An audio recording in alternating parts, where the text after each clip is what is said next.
లోపల ఉంచుకొని లోపలే పేర్చుకుంటే దాన్నే ఫ్యాటీ లివర్ అంటారు. ఏంటోనండి నాకు ఫ్యాటీ లివర్ వచ్చింది. ఏంటండి మళ్ళీ చెప్పండి. సిస్టర్ మీరు ఏమనుకోకండి, నేను మిమ్మల్ని ఎదురుగా ఏంటమ్మో మేము చెప్పండి నేను అనలేదుగా, ఓరల్గానే అని ఏంటమ్మో మళ్ళీ చెప్పండి. ఏంటోనండి ఫ్యాటీ లివర్ వచ్చింది. ఏంటోనండి ఫ్యాటీ లివర్ రాలా, మనం తిన్నదే లోపల పేరుకుంది. మరి అది పోవాలి, ఏం చేయాలి? ఇందాకన్నాం టెక్నికే. వెయిట్ లాస్కి ఏం చెప్పానో ఇప్పుడు అదే అనుకోండి. మొదలెట్టేయండి. ఫ్యాటీ లివర్ నెల 15 రోజులు అంటే 45 డేస్లో ఫ్యాటీ లివర్ అర్జెంటుగా అడ్రస్ లేకుండా పోయి మామూలు లివర్ వస్తుంది. ఏం చేయాలి? మార్నింగ్ ఫ్రూట్స్, నైట్ ఫ్రూట్స్, మధ్యాహ్నం మాత్రమే ఉడికిన ఆహారం మీ ఇష్టమైనట్టు తినండి. ఏం తింటారో అది తినేయండి. ఆయిల్ తగ్గించేసేయండి. మాంసాహారం జోలికి వెళ్ళకండి. ఫ్యాటీ లివర్ ఎక్కడి నుంచి ఉంటుంది? తగ్గిపోతుంది. కొలెస్ట్రాల్ ఈ పద్ధతిలో చేస్తే కొలెస్ట్రాల్ ఎక్కడి నుంచి వస్తుంది? తగ్గిపోతుంది. సపోర్ట్గా ఏం చేయండి? మార్నింగ్ పుదీనా, కొత్తిమీర, తులసాకు జ్యూస్, ఈవినింగ్ బూడిద గుమ్మడి జ్యూస్ తీసుకోండి. బ్రహ్మాండంగా పనిచేస్తుంది. కొలెస్ట్రాల్ కరిగిపోతుంది, ఫ్యాటీ లివర్ కలిగిపోతుంది. బూడిద గుమ్మడి జ్యూస్ ఈవినింగ్, మార్నింగ్ పుదీనా, కొత్తిమీర, తులసాకు జ్యూస్. ఇప్పుడు ఈ డైట్తో పాటు శుభ్రంగా పరిష్కారానికి వస్తుంది. కాదు మనం ఈ మాటలు చెప్తే వినడు ఆయన, మందులాగా ఇస్తేనే కాదు, ఇది చెప్పండి గట్టిగా చెప్తూ ఆయన సాటిస్ఫాక్షన్ కోసం ఏం చేయండి అంటే, మార్కెట్లో ఆయుర్వేదం అర్జునారిష్ట అని ఒక టానిక్ దొరుకుతుంది. ఆ బాటిల్ అంతా కలిపి కూడా 150 రూపాయలు కూడా ఉండదు. అర్జునారిష్ట అంటే తెల్లమద్ది చెట్టు అంటామా, దాని బెరడు కషాయం అది. అర్జునారిష్ట తీసుకురండి. తీసుకొచ్చి 3 పూటల 15 ml లిక్విడ్ని వాటర్లో కలిపి తీసుకోమని చెప్పండి. ఓహో మందు తాగుతున్నా అనే సాటిస్ఫాక్షన్ ఒక పక్క, మందు అద్భుతం కదా, అమృతం కదా, సాటిస్ఫాక్షన్ ఒక పక్క. నిజంగా మీరు ఇంట్లో చేసిన వంటగదిలో మీరు చేసిన ప్రయోగంలో ఏమవుద్ది? ఆయన ఫ్యాటీ లివరు తగ్గిపోద్ది, ఆయన కొలెస్ట్రాల్ తగ్గిపోతుంది. శుభ్రంగా అయిపోయింది. కొలెస్ట్రాల్ లోయరింగ్ డ్రగ్ ఏం అవసరం లేదు. కొలెస్ట్రాల్ లోయరింగ్ డ్రగ్ వల్ల వచ్చేటువంటి సైడ్ ఎఫెక్ట్స్ ఏం అవసరం లేదు. శుభ్రంగా పరిష్కారానికి వస్తుంది కదా, జాగ్రత్త చేయండి. అలాగే ఇంకొక ప్రాబ్లం మరొక వైపు నుంచి పంచింది. ఫ్రెండ్స్ మీరు చాలా ప్రాబ్లమ్స్ దృష్టి తెచ్చారు. నాకైతే ఇంకో ఒకటి చెప్పి నేను ఆగిపోతాను. ఇప్పుడు సార్ చెప్పిన భోజనాల టైం అయిందే, ఆ టైం కూడా వస్తుంది, ఇంకో 15 గంట 20 నిమిషాలు ఉంది. అక్కడికి ఆపేయండి అని చెప్పారు. నా ఓపిక అయిపోయింది నిజానికి. కాబట్టి ఈ ఒక్క అంశం చెప్పేసి నేను నా ఉపన్యాసాన్ని క్లోజ్ చేసుకుంటాను. అవునండి, సాయంత్రం దాకా మాట్లాడితే మీకు సంతోషమే, నాకు ఓపిక ఉండాలి కదా, అది సమస్య. అంటే 2 గంటల నుంచి మాట్లాడుతున్నాను కదా, ఇంకొక హాఫ్ అన్ అవర్ మాట్లాడితే 3 గంటలు అవుద్దేమో, ఇక్కడ సరిపోతుంది. ఇంకొక సమస్య, సీరియస్ సమస్య గురించి మీ దృష్టి తీసుకొస్తాను. ఏంటది? నాకైతే బాగా భయం అయ్యేది దాని నుంచే, నాకు రావద్దని కోరుకుంటాను. ఏంటంటే క్యాన్సర్. నాకైతే కలలో కాదు, నిద్రలో లేపి నీకేం జబ్బు రావద్దు చెప్పు అంటే కూడా నాకే క్యాన్సర్ రావద్దు అంటాను. అంత భయం నాకు, చిన్నప్పటి నుంచి అదే భయం. ఎందుకంటే నా చిన్నప్పుడే మా అమ్మ క్యాన్సర్తో చనిపోయింది. వాళ్ళంతా అమ్మలేదు అంటే ఏదో జాలిగా చూస్తుంటే అదో చిరాకు నాకు. అప్పుడు వదిలేద్దాం, అప్పటి అనుభవాలు ఇప్పుడు ఎందుకు గుర్తు రావాలి, కానీ సరే అయిపోయిందిగా. అప్పటి నుంచి గుర్తు, అమ్మ నాకైతే క్యాన్సర్ రావద్దని. ఎందుకంటే ఎవరికి అమ్మ అంటే ప్రేమ ఉండదండి, కానీ అమ్మ ఉంటే అమ్మని ప్రేమిస్తాడో లేదో నాకు తెలియదు. మా అమ్మే నిజంగా ఉంటే ఇప్పుడు ఊళ్ళు పట్టుకొని తిరుగుతూ అరే మంచినీళ్ళు ఇరా అంటే నేను ఎక్కడున్నా పో అని చెప్తానేమో, అరే ఓపిక లేదురా పట్టుకోరా అంటే గోల అంటానో ఏమో. కానీ చిన్నప్పుడే లేకపోయేసరికి నాకు ఎట్లా అనిపిస్తుంది అంటే అదొక అద్భుతం, అమృతంలాగా అనిపిస్తుంది. అమ్మ అంటే 100 సార్లు అనాలనిపిస్తుంది. అందుకే దేవుడు అనమంటే నాకు అనిపిస్తుంది అంత నేచర్, మదర్ నేచర్ ఇదంతా అమ్మ అనాలనిపిస్తుంది.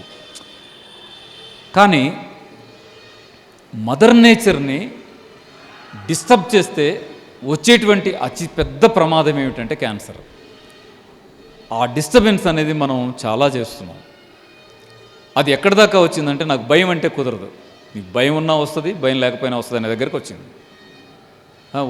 వచ్చిందని చెప్పేస్తావేంటి, ఎవరికి వచ్చిందా బాబాయ్, ఎవరికో వస్తే ఇప్పుడు మమ్మల్ని భయపెడతావు నువ్వు. నేను భయపడుతున్నా అని చెప్తున్నా, మీరు భయపడండి అని చెప్పట్లా, నాకు భయం అవుతుంది అంటున్నా. ఎందుకు భయం అవుతుంది నీకు? వాళ్ళు కేసు పెడతానంటే పెట్టుకోపో, వచ్చి అక్కడికి వచ్చి ఎట్లా జీన్ మాడిఫైడ్ వివరిస్తాపో అన్నావు కదా, మరి ఇక్కడ నీకు భయం అవుతుందంటే ఇది ఎవరికి వివరిస్తాం? ఇది ఎవరికి వివరిస్తామండి? వివరించడానికి ఏం లేదు, వెళ్తే అక్కడికేమో ఇక్కడేమో రేడియేషన్ లేకపోతే ఆపరేషన్, 3 కుదిరినా కుదరకపోయినా చివరికి ఇంటికి వెళ్ళేదైతే లేదు. ఇల్లో వాకిలో అమ్మి చివరికి ఊరి బయటికి వెళ్ళాల్సిందే, మార్గమే లేదు. భయపడకేం చేస్తాం? ఇంకొక భయపెట్టే అంశం ఇక్కడే ఉందంటే, ప్రధానంగా తెలంగాణ విషయంలో, ప్రధానంగా ఆంధ్రప్రదేశ్ విషయంలో, ప్రధానంగా మన ఉమ్మడి తెలుగు రాష్ట్రాల విషయంలో చాలా భయపెట్టే అంశం క్యాన్సర్లో ఏముందంటే, భారతదేశంలో నెంబర్ 1 ఎవరంటే వ్యవసాయంలో మన ఉమ్మడి ఆంధ్రప్రదేశ్ అంట. అది భయపెడుతుంది నన్ను బాగా క్యాన్సర్ విషయంలో. మేము మనమే పంట పట్టిస్తున్నాం, మనమే నెంబర్ 1 అంటే గుండె దరదలాడుతుంది. అని అన్నపూర్ణ అనరాదా, భయపట్టాకి ఇక్కడే ఉంది. ఏంటి భయపట్టాకి ఇక్కడే ఉంది? మా సోషల్ టీచర్ లక్ష్మయ్య గారు గుర్తొస్తున్నారు. ఆయన చెప్పేవాడు సోషల్ పాఠం చెప్తూ, భారతదేశంలో వ్యవసాయంలో నెంబర్ 1 ఎవరో తెలుసారా? ఎవరు సార్? పంజాబ్ అనేవాడు. పంజాబ్లో ఇవాళ వాళ్ళు నాగాళ్లతో కాదురా చేసేది, ట్రాక్టర్లతో చేస్తున్నారు. ఇవాళ పంజాబ్లో అట్లా కాదురా, ఇట్లా కొడుతున్నారని ఏదో చెప్పేవాడు. ఓహో, పంజాబ్ ఈ దేశంలో నెంబర్ 1 వ్యవసాయంలో అనుకున్నాం. ఆయన వెళ్ళిపోయాడు. ఆయన వయసుకు నేను వచ్చిన తర్వాత ఇప్పుడు ఇటు తిరగేస్తే దేశంలో నెంబర్ 1 ఇవాళ కూడా పంజాబే. దేంట్లో? క్యాన్సర్లో. భారతదేశంలో క్యాన్సర్ వస్తున్న స్టేట్స్లో నెంబర్ 1 స్టేట్ ఏదంటే పంజాబ్. పైగా గవర్నమెంట్ ఒక రైలు వేసింది, సెంట్రల్ గవర్నమెంట్, పంజాబ్ నుంచి ఢిల్లీకి. రైలు పేరేంటో తెలుసా? Cancer train. పంజాబ్ నుంచి రోజు ఢిల్లీకి వెళ్తుంది, ఢిల్లీ నుంచి రోజు పంజాబ్కి వస్తుంది. ట్రైన్ పేరే క్యాన్సర్ ట్రైన్. అంటే ఇంటికి ఒక క్యాన్సర్ పేషెంట్ ఉండేటువంటి గతి పంజాబ్కు పడితే ఇంతకంటే దురదృష్టం ఏముంటుంది? పంజాబ్కి ఒక మంచి పేరుండేదండి, వ్యవసాయంలో నెంబర్ 1 కాకుండా మామూలు మాటల్లో కూడా దాన్ని పొగిడేవాళ్ళు. ఏమనంటే, దేశమంతా మీరు ఎతకండి, సిక్కు మనిషి అడుక్కు తినేవాడు ఉన్నాడేమో చూడండి అనేవాళ్ళు. బిచ్చగాడిగా ఒక సిక్కుండడు, ఆడింట్లో ఓపిక ఉన్నంతసేపు పనిచేసి రూపాయి తెచ్చుకొని తింటాడు తప్ప మీకు అడుక్కు తినే వాళ్ళలో దేశమంతా ఎతికి ఏ స్టేట్లో కూడా సిక్కు చూడలేమని. నిజంగానే ఆ గడ్డం పెంచుకొని కండవలు చుట్టుకొని అడుక్కునే మనిషి ఎక్కడా కనపడ్డు. పంజాబ్కి వెళ్తే కూడా కనపడ్డు. పనే చేస్తారు, ఏదో ఒక పని. కుదరకపోతే తెచ్చి ఆ సుత్తి పెట్టి పాట్న కొట్టి రేగు డబ్బా తయారు చేసి అమ్ముకొని రూపాయి తెచ్చుకుంటాడు తప్ప అడుక్కోవడం మంచి పేరు ఉంది. ఆ రాష్ట్రం ఇవాళ రైతులు కష్టాల్లో ఉన్నారు, ఓవరాల్గా ప్రజల ఆరోగ్యం అంతా కూడా నాశనమైంది. చివరికి రోజు రైలు ఫ్రీ రైలు తిరుగుతుంది, టికెట్ లేదండి ఆ రైల్లో. క్యాన్సర్ ట్రైన్లో టికెట్ ఉండదు, ఎవరైనా ఎక్కొచ్చు వెళ్ళొచ్చు రావచ్చు. ఏం కర్మ? ఆ కర్మ మనకు పడుతుందేమో అని భయం. నువ్వెందుకయ్యా భయపడేది? భలే ఉన్నావు, తదాస్తు దేవతలు ఉంటారు. ఏంటి అర్థం కాల? ఏం అర్థం కాటకేముంది? దీంట్లో దేవుళ్ళు 2 రకాలు. ఒకళ్ళేమో గుళ్ళో ఉంటారు, బొమ్మ చేసి పెట్టి అక్కడికి వెళ్ళి అడగాలి, దేవుడా నాకేదైనా చేయవా, దేవుడా నాకేదైనా చేయవా అంటే ఆయనకు ఒకవేళ దయ తెలిస్తే ఏదైనా చేస్తాడు. ఆయన గుళ్ళోనే ఉంటాడు, బయట రోడ్ల పడి తిరగడం. ఓకేనా? ఒక రకం, రైట్. ఇంకొక రకం దేవుళ్ళు ఉంటారు, వాళ్ళు ఏం చేస్తారు? ఊరికి తిరుగుతూ ఉంటారు. ఏం చేస్తున్నారు వీళ్ళు, ఏమనుకుంటున్నారు వీళ్ళని తిరుగుతుంటారు. వాళ్ళని ఏమంటారు? మా నాన్నళ్ళ అమ్మ చెప్పింది, నేను చూసి వచ్చేవా అనకండి, తదాస్తు దేవతలను తిరుగుతుంటారా అని చెప్పింది. వాళ్ళు తిరుగుతుంటారంట. వాళ్ళు ఏం చేస్తారు? వాళ్ళకి ఇంకేం పని ఉండదు, మనం ఏమనుకుంటుంటే దాన్ని తదాస్తు అంటుంటారంట. ఇప్పుడు నేను మా క్యాన్సర్ పెరుగుద్దేమో అని భయపడుతున్నా అంటే పొరపాటుని ఇటు తదాస్తు దేవతలు వెళుతూ రామచంద్ర తదాస్తు అంటే అమ్మో, కాబట్టి అమ్మో అనకూడదు అనమాట. ఏంటనకూడదు? ఆ రోజు 80లో 79-80లో అమ్మకు క్యాన్సర్ వస్తే ఆ ఊరు మొత్తంలో క్యాన్సర్ కేసు ఒకటే. ఇవాళ ఊరు మొత్తంలో ఇవాళ చెక్ చేస్తే కూడా 30-40 కేసులు ఉన్నాయి. ఒక్క నేలకొండపల్లిలో 30-40 కేసులు ఈ పూటకు ఉన్నాయి. ఇవాళ ఎంత శాతం పెరిగినాయి? 1 కేసు 2 కేసులు అయిందా? 100% పెరిగిందంటానికి. 1 కేసు 40 కేసులు అయిందంటే ఎన్ని 100 రెట్లు పెరిగింది? పర్సెంటేజ్ తీస్తే ఎన్ని 100 రెట్లు క్యాన్సర్లు పెరిగినాయి? 2. సినిమాకి వెళ్ళారు ఎప్పుడన్నా? వెళ్ళాం. ఏం చూస్తారు అక్కడ? ఏం చూస్తామో తరగతి సంగతి, కానీ ఒకటైతే ఏం చూడం? ఆ ట్రయల్ పార్ట్ చూడమండి. అది వస్తుంటే అటు ఇటు తల తిప్పుకుంటాం. ఏమైందా ట్రయల్ పార్ట్ అంటే? ఏదో అడ్వర్టైజ్మెంట్ చూడరాదా? ఏం చూస్తాం? సిగరెట్ తాగితే క్యాన్సర్ వచ్చింది, గుట్కానా వెళ్తే క్యాన్సర్ వచ్చింది, అమ్మకు వచ్చింది, అక్కకు వచ్చింది, చెల్లికి, అమ్మో భయం అవుతుంది. గాజులు అమ్మానా, గాజులు ఉంచాను, దేవుడా. అది అయిపోయిన తర్వాత లోనబోదాం అనిపిస్తుంది. గుట్కా తింటే క్యాన్సర్ వస్తుందండి. మన దగ్గర అమ్ముతున్నారో లేదు చూడండి. హైదరాబాద్లో సిగరెట్లు తాగితే క్యాన్సర్ వస్తుంది, అమ్ముతున్నారో లేదో చూడండి. అమ్ముతున్నారండి. నాకు లోపల అనిపిస్తుంది, మీరు తాగొద్దు, మీరు తినొద్దు అని మమ్మల్ని సీరియస్ అనే కంటే ఆ ఫ్యాక్టరీలు నిషేధిస్తే పోలేదా? పైన ఉన్నోళ్ళు ఎవరో మంచోళ్ళు అయ్యి ఉంటేనే గెలిచి ఉంటారు కదా. ఎమ్మెల్యేనో, ఎంపీనో, మంత్రో, ప్రధానమంత్రో, ముఖ్యమంత్రి ఎవరో వాళ్ళు మా కోసం గుట్కా ఫ్యాక్టరీలను నిషేధిస్తున్నాం, సిగరెట్ ఫ్యాక్టరీ నిషేధిస్తున్నాం అంటే పోలేదా? అంటే ఎందుకు నిషేధించారో తెలియదు. గుట్కా తాగితే డేంజర్ అనే పెడతారు తప్ప అది నిషేధించరు. తెలియదు నాకు, కాబట్టి నేను చెప్పలేను. నాకు ఇంకోటి కూడా అనిపిస్తుంది, పిచ్చి మందులు తాగితే క్యాన్సర్లు వస్తాయంట. పిచ్చి మందులు తెలుసుగా సాయంత్రం వెళ్ళి మనోళ్ళు తాగుతారు. ఒకప్పుడేమో ఊళ్ళో వీడు తాగుబోతాడు అనేవాళ్ళు. ఇప్పుడు తాగుబోతాడు అంటాకేం లేదు. వాడు లెక్చరర్ అయినా వెళ్తాడు, సాయంత్రం ప్రొఫెసర్ అయినా వెళ్తాడు, డాక్టర్ అయినా వెళ్తాడు, ఇంజనీర్ అయినా వెళ్తాడు, సాయంత్రం వెళ్తాడు. మళ్ళీ గట్టిగా మాట్లాడితే ఆ వెంకటేశ్వర గారు ఏ దేశం అండి అది? కెనడా. వెంకటేశ్వరరావు గారు వచ్చి ఏమంటాడు, నేను మీరు దాని నిమిషం మాట్లాడండి. ఏమండి అది సోషల్ డ్రింకింగ్ అండి, మీరు అట్లా మాట్లాడదండి. సరిపోయింది. అరే చదివిచ్చి ఇక్కడ కాదురా నాయన నువ్వు దేశాలు పోరా అని వాళ్ళ అమ్మ పంపితే అక్కడ దాకా పోయి వీడు వెనక్కి తిరిగి వచ్చి ఏమంటే పిచ్చి పిచ్చి మాట్లాడద్దు, డ్రింకింగ్ గురించి మీరు మాట్లాడటానికి లేదు, అది సోషల్ డ్రింకింగ్ అంటాడా? ఇంకా మాట్లాడటానికి ఏం మిగిలింది? మనం ఎవరిని ఏమంటాకి లేదు. మన వాళ్ళు ఏమంటారంటే జాగ్రత్త కోసం ఊళ్ళో పెట్టాం, ఊరు బయట పోయి తాగుకోండి. ఊరు బయట పోయి తాగి వస్తే ఏంటంటే మధ్యలో నిలబడి తాగేవా లేదా దీంట్లో ఊదు. ఎందుకయ్యా ఆ షాపులు బంద్ చేయొచ్చు కదా, పర్మిషన్లు ఎందుకు ఇస్తావు? అక్కడి నుంచి మళ్ళీ దిగుమతి ఎందుకు ఈ దేశానికి? మళ్ళీ దానికి ట్యాక్సులు ఏంటి? మళ్ళీ ట్యాక్సులు వేసాడు వాడి సంగతి చూడాలని మళ్ళీ మన గొడవలు ఏంటి? తాగిన తర్వాత మూతికి పెట్టి తాగేడి మీద కేసు పెడతారు. జోక్లాగే ఉందండి ఇది. ఎవరైనా జోక్ తయారు చేసి దీని మీద మంచిగా కొనుక్కురావడం, అమ్మడం, తాగేయడం, తాగినోడి మీద కేసు పెట్టడం. అంటే తాగేయించి డబ్బులు తీసేసుకోవచ్చు, ఇంకేమన్నా చిల్లర మిగిలితే వాడి మీద కేసు పెట్టి తీసేసుకోవచ్చు. తెలియదు, అర్థం కాని విషయాలు మాట్లాడటం అనవసరం లేండి, వదిలేద్దాం. కానీ తేలిపోయింది ఇక్కడ. ఏమని? సాయంత్రంకి వెళ్ళి పిచ్చి మందులు తాగితే డేంజరు, తాగొద్దు. మంచివాళ్ళు అయితే అనుకోండి, సాయంత్రం వెళ్ళి పిచ్చి మందులు తాగొద్దు అనుకోండి. గుట్కాలు సిగరెట్ లాగా. గుట్కాలు సిగరెట్ చాలామంది మానేశారు, తాగట్లా. పిచ్చి మందు తాగొద్దు. ఎందుకు పిచ్చి మందులు తాగేది? ఇంట్లో జ్యూస్ తాగమంటేనేమో వామిటింగ్ వస్తుంది, పుదీనా కొత్తిమీర నాకు పడదా? ఆడు పిచ్చి పిచ్చి అని కలిపి పెడితే సాయంత్రానికి వెళ్ళి అదేం తాగొస్తారండి? గట్టిగా చెప్పండి, పిచ్చి పిచ్చి మందులు తాగొద్దు. మీరు తాగాలనుకుంటే నేను తయారు చేసి ఇస్తా తాగని. ద్రాక్షలు తీసుకొచ్చి జ్యూస్ చేసి ద్రాక్ష రసం ఇచ్చేయండి చెప్తాడుగా. అదంతా ద్రాక్ష రసం నేను చూశాను. ఏంటి పిచ్చి పిచ్చిగా కాళ్ళ పెట్టి తొక్కుతారంట. అది ఎందుకు? నేను మిక్సీలో వేసి జాగ్రత్తగా చేసి ఇస్తా. ఒక గ్లాస్ ద్రాక్ష జ్యూస్ ఇక్కడే తాగు, నేను కూడా ఉంటా, పిల్లాడికి కూడా ఇస్తా, నేను కూడా తాగుతా. అమ్మో, మొన్నటిది గుర్తొచ్చింది సార్. అంటే హైదరాబాద్ అంటే భయం అవుతుందండి. మేము మా ఊళ్ళో ఉంటే ఏదో చెట్ల గాలి పీల్చుకుంటూ బతికేస్తున్నాం. మొన్న మీ హైదరాబాద్ వస్తే సార్ ఏం చేశారంటే భోజనాల టైం అయింది. ఏం హోటల్ నాకు గుర్తు రావట్లేదు సార్. ఏం సార్ మీది పట్టుకెళ్ళారు? భయం వేసింది. అంతేరా అంట. నాకు అది అంతేరా అనిపించట్లా, వమ్ముని అంతేరా అనిపిస్తుంది లోపలికి వెళ్తే. మేము కూర్చున్నాం, పద్మనేం కూర్చున్నాం, సార్ కూర్చున్నాడు. పుల్కాలు ఉంటాయా, ప్లెయిన్ పాలక్ ఉంటుందా అడుగుతున్నారు. ఆయన ఏదో చెప్తున్నాడు. సరే లేని ఆలోచనలు ఉండి పక్క చూస్తే ఒక ముసలమ్మ కూర్చొని ఉంది, ఆయన కొడుకు కూర్చొని ఉన్నాడు, కోడలు కూర్చొని ఉంది, ఒక బాబు పాప కూర్చొని ఉన్నారు, ఫ్యామిలీతో సహా వచ్చారు. కానీ డెకరేషన్ విచిత్రంగా ఉంది. అది ఇక్కడ అట్లాగే ఉంటాయిలే, అందరూ వస్తుంటారు కదా ఫ్యామిలీస్ కూడా. వాళ్ళ దగ్గర పెద్ద మగ్గు పెట్టారు సార్, ఇంతది గాజు మగ్గు నిండా ఏదో జ్యూస్ పోసారు, అందరూ ముంచుకొని తాగుతున్నారు. నాకు అనిపించింది జ్యూసులు తాగే సిస్టమ్ కూడా ఇక్కడ ఉంటే మనం ఈ పుల్కాలు, ప్లెయిన్ పాలకు, కారం ఏమాకు, ఉప్పు ఏమాకు అని ఆర్డర్ ఇచ్చేకంటే ఆ జ్యూస్ ఏదో మనం కూడా ఒక పెట్టుకొని అందరం తాగేసిపోతే పోలా, జ్యూస్ ఫాస్టింగ్ అన్న అయింది, హెల్త్ బాగా అయిద్దని జ్యూస్ ఏంటిస్తారంటే ఈయనేదో చెప్తున్నాడు. దేవుడా, ఇది ఎక్కడికోవాలా? పెద్ద మనిషి కూర్చొని ఉంది, ఆమె ముంచుకొని తాగుతుంది, ఆడు కొడుకు తాగుతున్నాడు, భార్య తాగుతుంది, కొడుకు కూడా చిన్నాడు ఆడు మనవాడు. ఆడేమంటా అంటే డాడీ నేను తాగుతా గ్లాస్ అంటే నువ్వు వద్దు ఇప్పుడు తాగకూడదు అంటాడు. ఏంటండి అంటే బ్రాందియా విస్కీ అట, ఏమండి బీరా, ఒట్టు సార్. చిన్నప్పుడు అండి ఒట్టు సార్, అమ్మతోడు సార్ అండి. నిజం, వెళ్ళండి అక్కడ పోయి చూడండి. అది నాకైతే అసలు చీచి ఎట్లరా ఇది అంటే ఏం చెప్తారు నాకు క్లారిటీ కాదులేండి, మన ఫ్యామిలీ కాదు అది.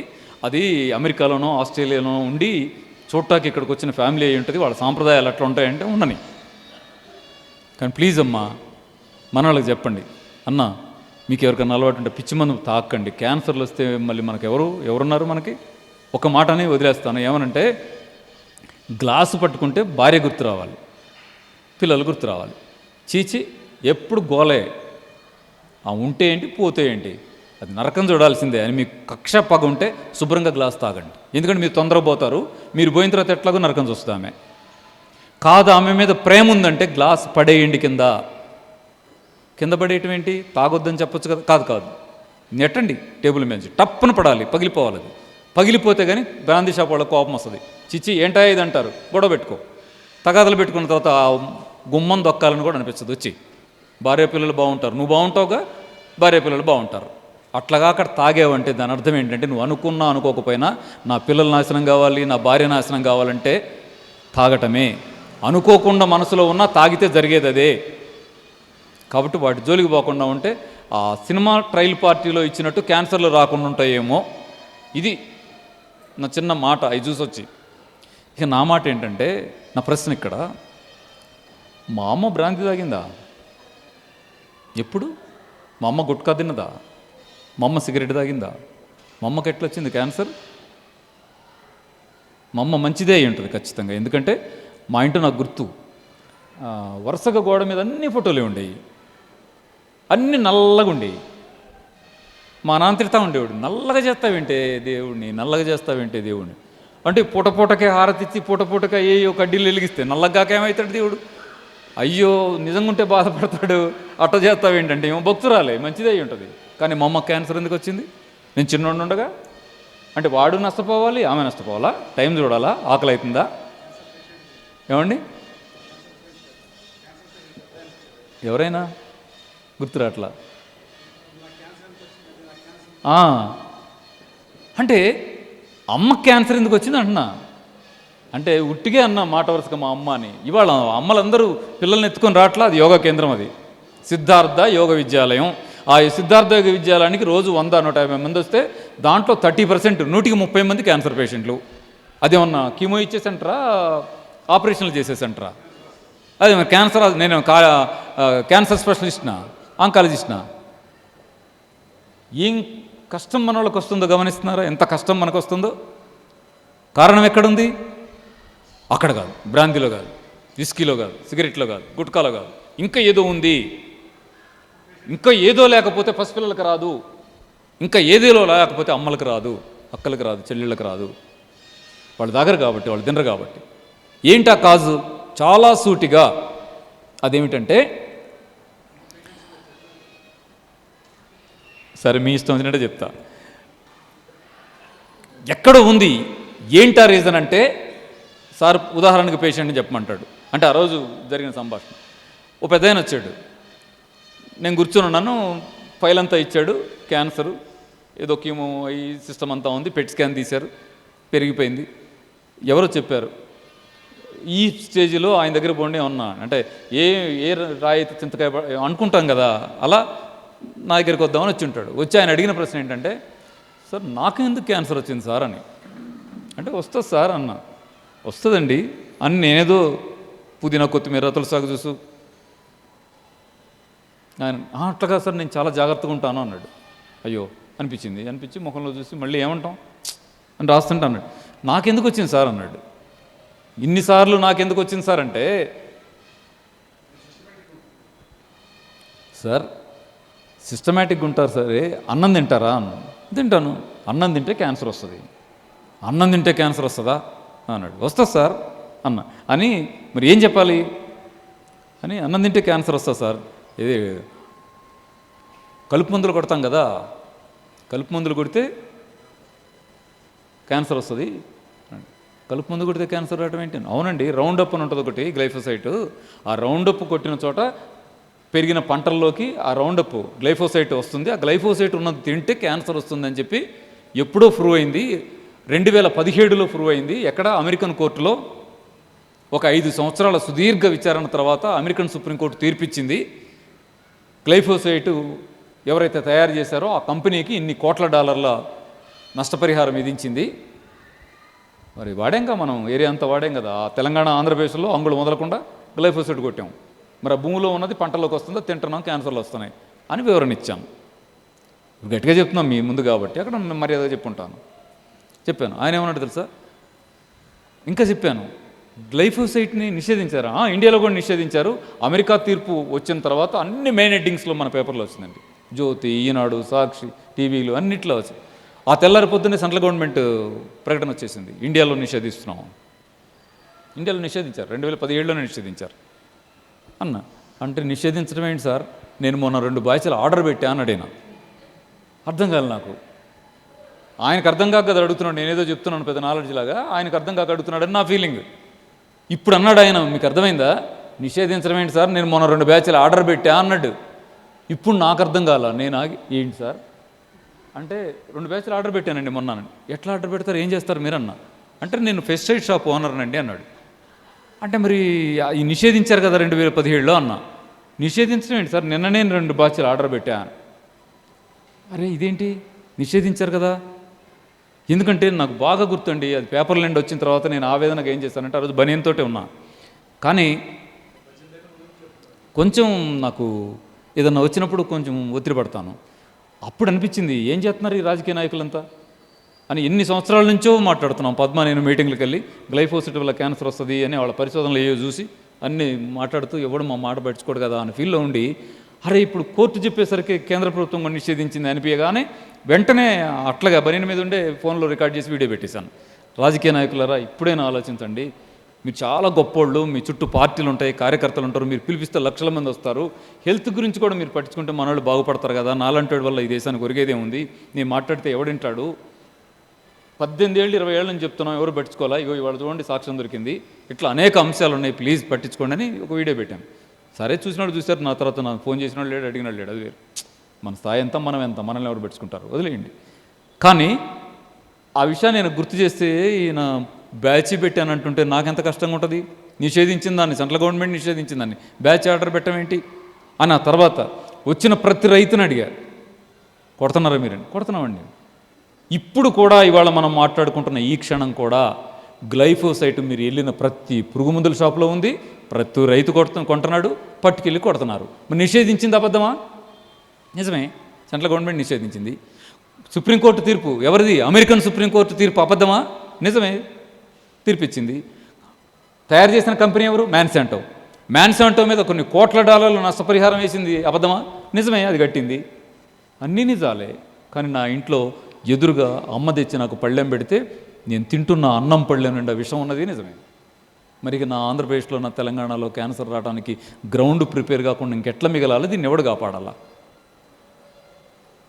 మొన్న రైతులు అంతా తయారయ్యారు సార్. రైతులు ఎవడు తయారయ్యాడండి? వాళ్ళకి పురుగు మందు కొట్టు, లేదా కలుపు మందు కొట్టు, లేదా అడుగు మందు పై మందు కొట్టు అని ఇచ్చేదంతా ఎవరో ఇస్తే మంచిదేమని కొడుతున్నాడు ఆయన, ఆయనకేం తెలుసు కదా. జరుగుతుంది అది కదా. ఫ్రెండ్స్, ముగిస్తాను. కానీ ఇక్కడ ఏమంటున్నానంటే, ఎక్కడైతే కలుపు మందు కొట్టిన ఆహారం మనం తింటామో అక్కడ క్యాన్సర్కి కావాల్సినది ఏదో 1% లోపలేస్తామని అర్థం. ఉడకబెడితే పోద్దేమోలేండి, ఉడకబెడితే పోయి 0.5% మిగులుద్ది అనుకో, నువ్వు 10 సంవత్సరాలు తింటే అది 1%కి చేరదా? మరి ఇంకెవడు కాపాడాలి మనల్ని? ఎంత పెద్ద ఇష్యూ ఇది. డబ్బులా, వ్యాపారమా, లాభమా, జీవితమా? ఎవరి జీవితం? నాదా, నరసింహరావు గారిదా, ఇంకొక ఆయనదా, ఎవరిది? ప్రజలది. ఎంత సీరియస్ అంశం ఇది. అసలు మనం మూమెంట్ లాగా మాట్లాడాల్సింది. కానీ మన పిడికిళ్ళకి ఆసక్తి లేదు, మన గొంతులకు ఆసక్తి లేదు. కానీ ఒక్కటి ఉంది, నేను ప్రధానమంత్రి అయితే, మీరు ఓట్లేసి నన్ను ప్రధానమంత్రి, ఓట్లయితే ప్రధానమంత్రి కావయ్యా. పోనీ ముఖ్యమంత్రి అయితే, ఎమ్మెల్యే చేస్తే ముఖ్యమంత్రి అయితే, ఎమ్మెల్యేకి ఓట్లు వేస్తారా నీకు అంటే? ఓహో, వేరేమో నిజమే. ఇప్పుడు ఎమ్మెల్యేకి ఎవరు పోటీ చేస్తారో మీరు చేయండి. నరసింహరావు గారిని పోటీ చేపిస్తే నేను అనుకుంటున్నా ఎమ్మెల్యేకి పోటీ చేస్తే ఓట్లు వేస్తారని నేనైతే అనుకోవట్లా. నన్నైతే ఆయనన్న ఎమ్మెల్యే, నన్నైతే వార్డు మెంబర్గా పెడితే కూడా ఓట్లు వేస్తారని అయితే నేను అనుకోవట్లా. ఎందుకంటే వార్డు మెంబర్కి కూడా ఒక 2 లక్షలు 3 లక్షలు ఖర్చు పెడుతున్నారు వాళ్ళు. కోట్ల ఖర్చు పెడుతున్నారు వాళ్ళు. ఖర్చు పెడితే తప్ప కుదరట్లా. గ్రామ పంచాయతీ సర్పంచ్ అంటే ఆ డబ్బులు ఖర్చు పెడతాను. మరి ఆడికి ఎక్కడి నుంచి వస్తాయి? ఖర్చు పెట్టడానికి వస్తాయి అనుకో, అమ్మేం అప్పు తెచ్చో, మళ్ళీ ఆ తర్వాత రికవరీ ఎట్లయితే ఏం తెలియదు. అక్కడ ఏముంటుంది పాపం తెలియదు. కానీ పాలిటిక్స్ అట్లున్నాయి. కాబట్టి నేను ఎప్పటికీ ప్రధానమంత్రిని కాను, ముఖ్యమంత్రిని కాను, కనీసం ఎమ్మెల్యేని కాను, చివరికి వార్డు మెంబర్ను కూడా కాను. కాబట్టి ఈ సిస్టమ్ని మార్చడానికి నా చేతిలో లేదా ఉంది. ఏముందంటే, మా ఇంటికి నేనే రాష్ట్రపతి, మా ఇంటికి నేనే ప్రధానమంత్రి, మా ఇంటికి నేనే ముఖ్యమంత్రి, మా ఇంటికి నేనే ఎమ్మెల్యే. నన్ను కాదనేవాడేవాడు. నా పద్మ, నా నవీన్, నా ప్రశాంత్, నేనే రాజు. ఎందుకంటే మా నవీన్ ఆడెక్కడికో వెళ్ళి ఆంకాలజీ కంప్లీట్ చేసుకుని వచ్చి కూడా నా దగ్గరకు వచ్చాడు, నాన్న అంటాడు. మా పద్మ అంతా ఆమె చేస్తుంది, రాము ఏం చేద్దాం ఉంటుంది. మా చిన్నోడే ఎట్టాగు చిన్నోడే. ఇక నాకు ఎదురేముంది అక్కడ. కాబట్టి నేనేం చేస్తానంటే, నా పెరట్లోనే నేను కూరగాయల గింజలు వేసుకుంటాను. నేను వడ్లు వేసుకున్నాను, 5 రకాల వడ్లు నా చేలో నేను పండించుకున్నాను. 9 రకాల దేశవాళీ గింజలు నేను వేసుకున్నాను, పండించుకున్నాను. వాటినే సిద్ధార్థ యోగ విద్యాలయానికి వస్తే అన్నం పెడతాడంటేనా అంటే అవి పెడుతున్నాం. ఎర్రొడ్లు, ఎర్ర బియ్యం, నల్ల బియ్యం, బుడమొడ్లు, చిట్టుమిచ్చాలు అయ్యే అన్నం పెడుతున్నాం మా వాళ్ళకి, వచ్చిన వాళ్ళకి. ఇంటికి చుట్టాలాగా వచ్చారు తినండి అని పెడుతున్నాం. ఉట్టిగా పెడుతున్నాడు. ఉట్టిగా ఏంటి, చేలో బండి పెట్టుకుంటున్నాం. మన వాళ్ళే వస్తున్నారు ఎక్కడి నుంచో. అంటే ఫీజు లేకుండా చూస్తారండి. ఏంటి ఫీజు లేకుండా చూసేది? అరే ఎక్కడో చెన్నై నుంచి బయలుదేరతాడు, బెంగళూరు నుంచి బయలుదేరతాడు, హైదరాబాద్ నుంచి బయలుదేరతాడు. అక్కడికి వచ్చేసరికి 3,000, 4,000, 10,000 ఖర్చు అవుతున్నాయి రావడానికి. నలుగురు కలిసి వెళ్ళాలంటే ఏం చేద్దాం? అక్కడ టైమింగ్స్ అంట, క్యూ అంట, కారు తీసుకొని వెళ్దాం. అక్కడ 10,000 ఖర్చు అయిపోతున్నాయి.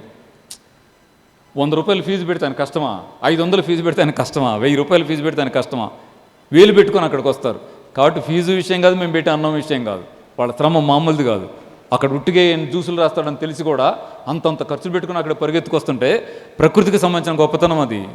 నేచర్ గొప్ప. ఆ నేచర్ గురించి మాట్లాడేవాడికి ఆ గొప్ప అంటుకుంటుంది.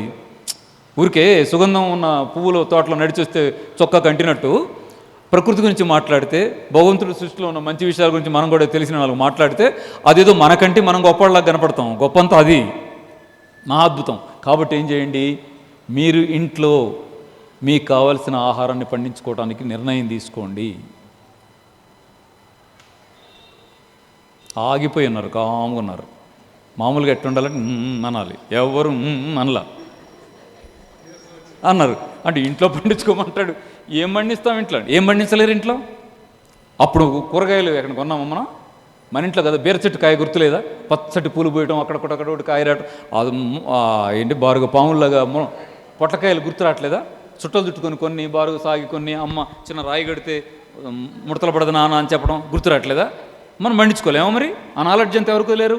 అమ్మమ్మకి నాన్నకు వదిలిపెట్టేసి మనం పురుగు మందుల మీద బతకటం నేర్చుకున్నామా?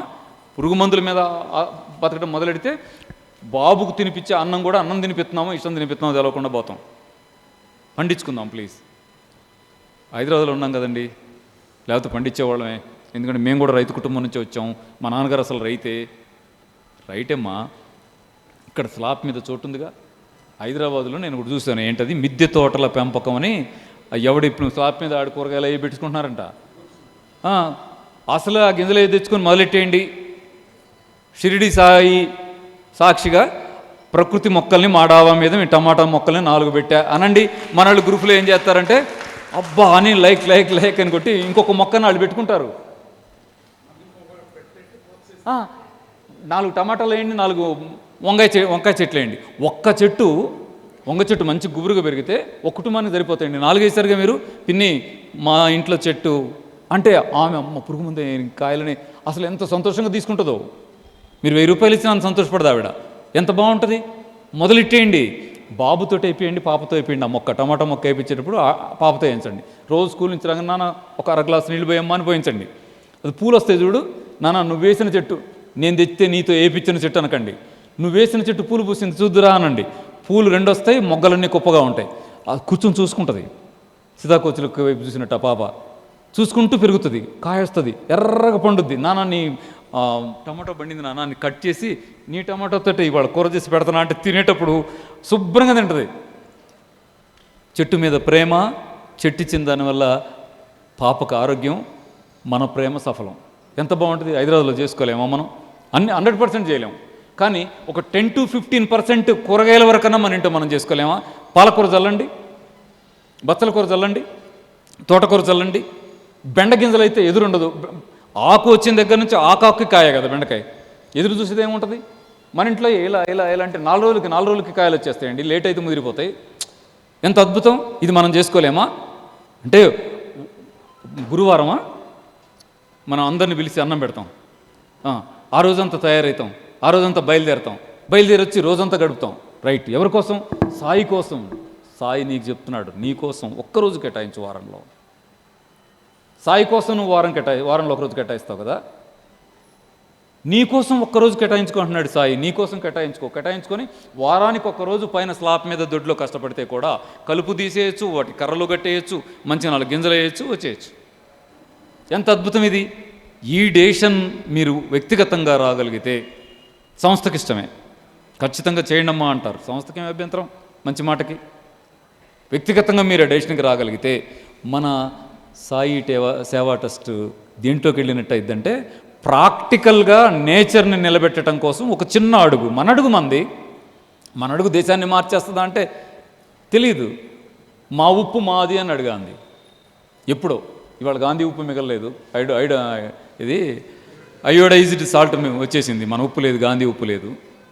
అదే గాంధీ ఏమన్నా అంటే ఉప్పు మానేయండి అన్నాడు. కస్తూరిబాయితో వివాదం వచ్చినప్పుడు ఆరోగ్యం బాగోపోతే ఉప్పు మానేయి అన్నాడు.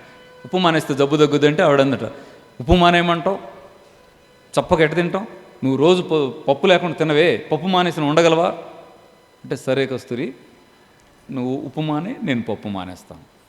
లైఫ్లో వాళ్ళు ఇక ఉప్పు ముట్టుకోవాలా, పప్పు ముట్టుకోవాలా, ఆవిడ లేచింది, శుభ్రంగా తిరిగింది ఆయనతో కలిసి.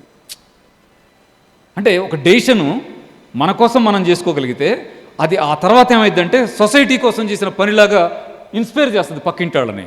ఇద్దరు కలిసే మాట్లాడుకుంటారు ఏది చేద్దామా అని. ఆ తర్వాత చూస్తే 2 ఏళ్ల తర్వాత 4 ఏళ్ల తర్వాత 100 మందిల మధ్యలో కూర్చొని ఉంటారు ఇద్దరు.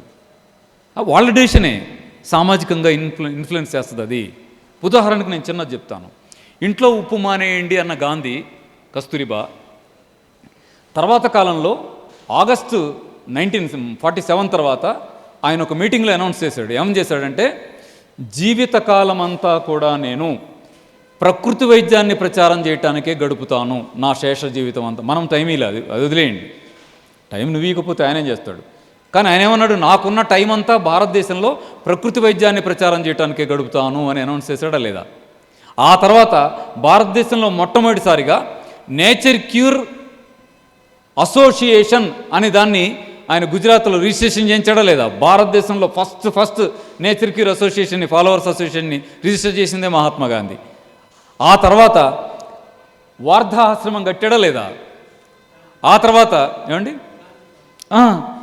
ఆ తర్వాత శబర్మతి ఆశ్రమం కట్టాడా లేదా? అవన్నీ ఉద్యమ పోరాట ప్రాంతాలు అంటాం మనం, ఆనాడు జాతీయోద్యమ ఉద్యమ ప్రాంతాలు అంటాం. కానీ ఆయన ఏమన్నాడు, ఆశ్రమాలు అన్నాడు. దాంట్లో ఏం చేశాడు, వినోబాని పడుకోబెట్టి ఆయిల్ మసాజ్ చేశాడు, మట్టి పట్టి వేశాడు. గుర్తు తెచ్చుకోండి, అదంతా చూడండి. చివరికి ఏం చేశాడంటే రాజకీయాల్లోకి తీసుకెళ్ళి నేచర్ని, ప్రకృతి వైద్యాన్ని కూర్చాడా లేదా? రాజకీయాల్లోకి ఏంటి ఏమన్నాడు, నీలిమందులు రైతులు గిట్టుబాటు ధర ఇవ్వకపోతే నేను నిరాహార దీక్ష చేస్తాను. నిరాహార దీక్ష ఏంటి, ఎక్కడిది? ఉపవాస దీక్ష చేస్తా అన్నాడు కదా, ఎక్కడిది? అరే ఆరోగ్యం బాగుకావడానికి ప్రకృతి వైద్యంలో ఏం చేస్తారంటే ఉపవాసం ఉంచుతారు, ఉపవాస దీక్ష చేయిస్తారు. ఈ గాంధీజీ ఏం చేస్తాడు, అక్కడికి వెళ్ళి రాజకీయాల్లో నాకు పోరాట ఆయుధం ఉపవాస దీక్ష అని ఎవరు ఏదొచ్చినా అక్కడికి వెళ్ళి నేను ఉపవాసం ఉంటా అంట మొదలెట్టాడు. రాసుకున్నాడు ఆత్మకథలో. ప్రతిసారి ఏం చేసేవాడంటే ఒకరోజు ఉపవాసం ప్లాన్ వేసుకొని, ఎందుకో పొట్టలో అనీజీగా ఉంది, ఉపవాసం ఉందాం అనుకొని, ఉట్టిగా ఎందుకు ఉండాలని, మీరు ఆ పన్ను తగ్గించకపోతే నేను అన్నం తినను, రోడ్డు మీద అన్నం తినకుండా కూర్చుంటా అని ఆ రోజు ఉపవాసం చేస్తే తెల్లారి ఆరోగ్యం ఎంత బాగుండేదో. ఆ తర్వాత ఏం చేశానంటే 2 రోజులు చేశా, తర్వాత 3 రోజులు చేశా, జైల్లో 14 రోజులు ఉపవాస దీక్ష చేశా, ఆ తర్వాత నుంచి ఆయుధంగా ప్రకటించా, దేశవ్యాప్తంగా అద్భుతంగా సక్సెస్ అయిందన్నాడు. ఏంటది? ప్రకృతి వైద్యాన్ని రాజకీయాల్లో దింపి ఆయుధంలాగా మార్చాడు. సాయి సేవా ట్రస్ట్ ఇంట్లో మొక్కేసుకుందాం, సాయిని మొక్కలో చూసుకుందాం, అది జీవంతో ఆకులేస్తూ కళకళలాడుతూ ఉంటే భగవంతుడు దాంట్లో ఉన్నాడు. భగవంతుడు ఎక్కడున్నాడు? ఎక్కడున్నాడు? దేవుడిని చూపించు. ఎక్కడ చూపించను? దేవుడు లేడయ్యా ఎట్టంటాడు. నాకెక్కడ కనపడ్డాడు?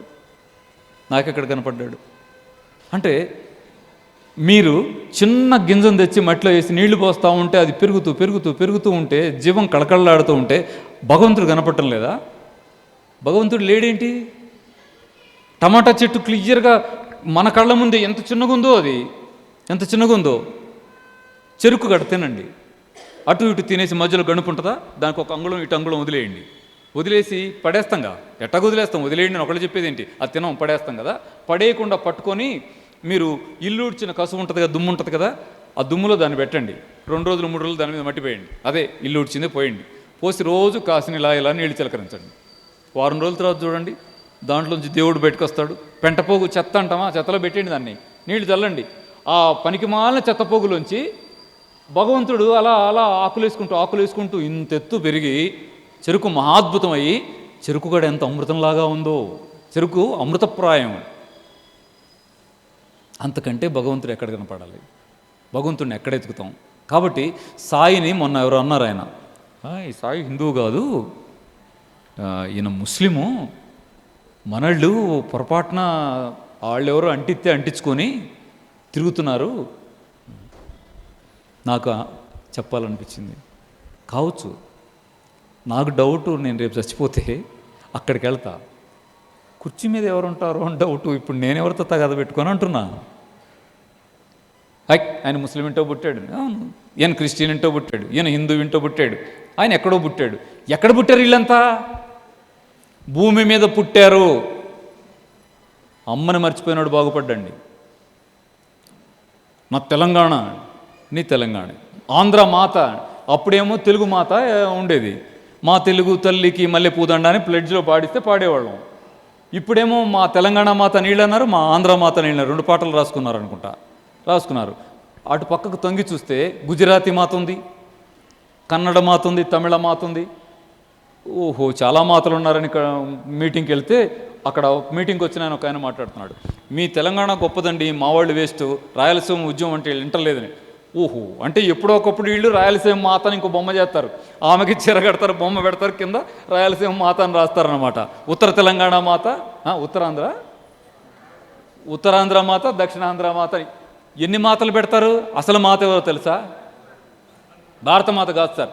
నీదేమో భారత మాత, వాడిదేమో రష్యా మాత, వాడిదేమో చైనా మాత, వాడిదేమో అమెరికా మాత. అమ్మలందరూ, మనుషులందరినీ పుట్టించింది ఎవరు? ఒక అమ్మే కదా. ఆ అమ్మ ఎవరు? భూమాత. భూమాతనేమో ఎక్కడో పట్టించి పిచ్చి పిచ్చి మాతలన్నీ, సారీ, దేశాన్ని గౌరవించొద్దని అంటం లేదు, భారత మాత నాకెంత ఇంట్రెస్ట్, చాలా రెస్పెక్ట్. కానీ మనం ఎక్కడున్నామో అక్కడ ప్లేస్ని గౌరవించడానికి ఒక పేరు పెట్టుకుంటే ఆ ప్లేస్ అన్నది భూమి మీద అనేది మర్చిపోతారు అంటున్నా. అది గుర్తుంటే ఏమైందంటే అప్పుడు నీ దేవుడెవరు, నా దేవుడెవరు, వాడి దేవుడెవరు, తగాది ఎక్కడదండి. అందరినీ పుట్టించింది ఒకడే అయితే అక్కడ కుర్చీ మీద ఒకడే కూర్చొని ఉంటాడు. అక్కడ 100 మంది పేర్లు చెప్పినా అక్కడ ఒకడే ఉండి ఉంటాడు. ఆ ఒక్కడెవడో, ఆ ఒక్కడు వీడినేమో ఆ మహాత్ముడు, ఆ పరమాత్ముడు ఆయననేమో. ఆయన సాయి అంటే ఏం పోయింది, ఇంకోటి అంటే ఏం పోయింది. అందుకే నేను అంటున్నా, భగవంతుడంతే 100 పేర్లు చెప్తారు. ఎందుకు అమ్మ అంటాను? ఎందుకంటే మా అమ్మ లేకపోతే నేను లేను, మీ అమ్మ లేకపోతే మీరు లేరు, అమ్మ లేకపోతే మనం అయితే ఎవ్వరం లేము. మన అమ్మ ఇంట్లో దేవత, అందరినీ కన్న అమ్మ, ఈ నేచర్ మనందరి దేవత.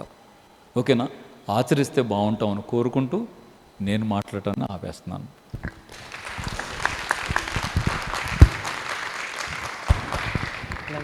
Lunch time sir. చాలా బాగా విన్నారు అందరూ కూడా. అందరికీ బాగా అర్థమైంది అనుకుంటా. చాలా సింపుల్గా మన స్థాయికి, అంటే నాలాంటి చిన్న స్థాయికి, అంటే బ్రెయిన్లో చిన్నగా ఉండేవాడికి కూడా అర్థమైందంటే మీ అందరికీ అర్థమైనట్లే లెక్క. మళ్ళీ ఇప్పుడు భోజనానికి వెళ్దాం. వచ్చిన తర్వాత మన ప్రశ్నలు, మన ఆన్సర్లు అన్నీ ఉంటాయి. సార్ మళ్ళీ అన్నీ చెప్తారు. అందరూ కూడా ఆలోచించండి, ఏం ప్రశ్నలు అడగాలి, నాకేముంది, నేను తెలుసుకోవాల్సిన విషయాలని అని. కాబట్టి అందరూ కూడా ప్రిపేర్ అవ్వండి, లేకపోతే మర్చిపోతారేమో, రాసుకోండి ప్రశ్నలు. అందరికీ భోజనం వేడివేడిగా అక్కడ వడ్డిస్తున్నారు. అందరూ కూడా వెళ్ళి మళ్ళీ ఒక 45 మినిట్స్లో వచ్చేద్దాం. మళ్ళీ అందరం 45 నిమిషాలు కాదు. ఎందుకంటున్నానంటే పలకరింపుకి మనకు తెలిసిన వాళ్ళు ఎవరో పరిచయస్తులు కనపడంగానే ఏమంటాం, బాగున్నామా అంటాం పాజిటివ్గా. కాబట్టి మనం కూడా పాజిటివ్గా రెస్పాండ్ అయ్యామంటాం, బాగున్నాము అంటాం. అది వాస్తవం కాదా? చిన్నదో పెద్దో ఎవరికొళ్ళకి ఇబ్బంది లేకుండా మనుషులు లేరు కదా. అయితే మన డాక్టర్ రామచంద్ర గారు, పద్మ గారు చెప్పేది ఏంటంటే, వీళ్ళకు వచ్చిన ఆలోచన, దాని ద్వారానే పుట్టుకొచ్చింది సిద్ధార్థ యోగ విద్యాలయం. ఇది స్థాపించి 26 సంవత్సరాలు అయింది. 1999వ సంవత్సరం సెప్టెంబర్ 11వ తారీఖున ఈ సిద్ధార్థ యోగ విద్యాలయం స్థాపించడం జరిగింది. వారి ఉద్దేశం ఏంటంటే, ఈ విశ్వంలో మానవ జాతి ఒకటే ఉందా చెప్పండి మిత్రులారా? కాదు కదా. 84 లక్షల రకాల జీవజాతులు ఉన్నాయి అనేది ఒక అంచనా. ఎన్ని?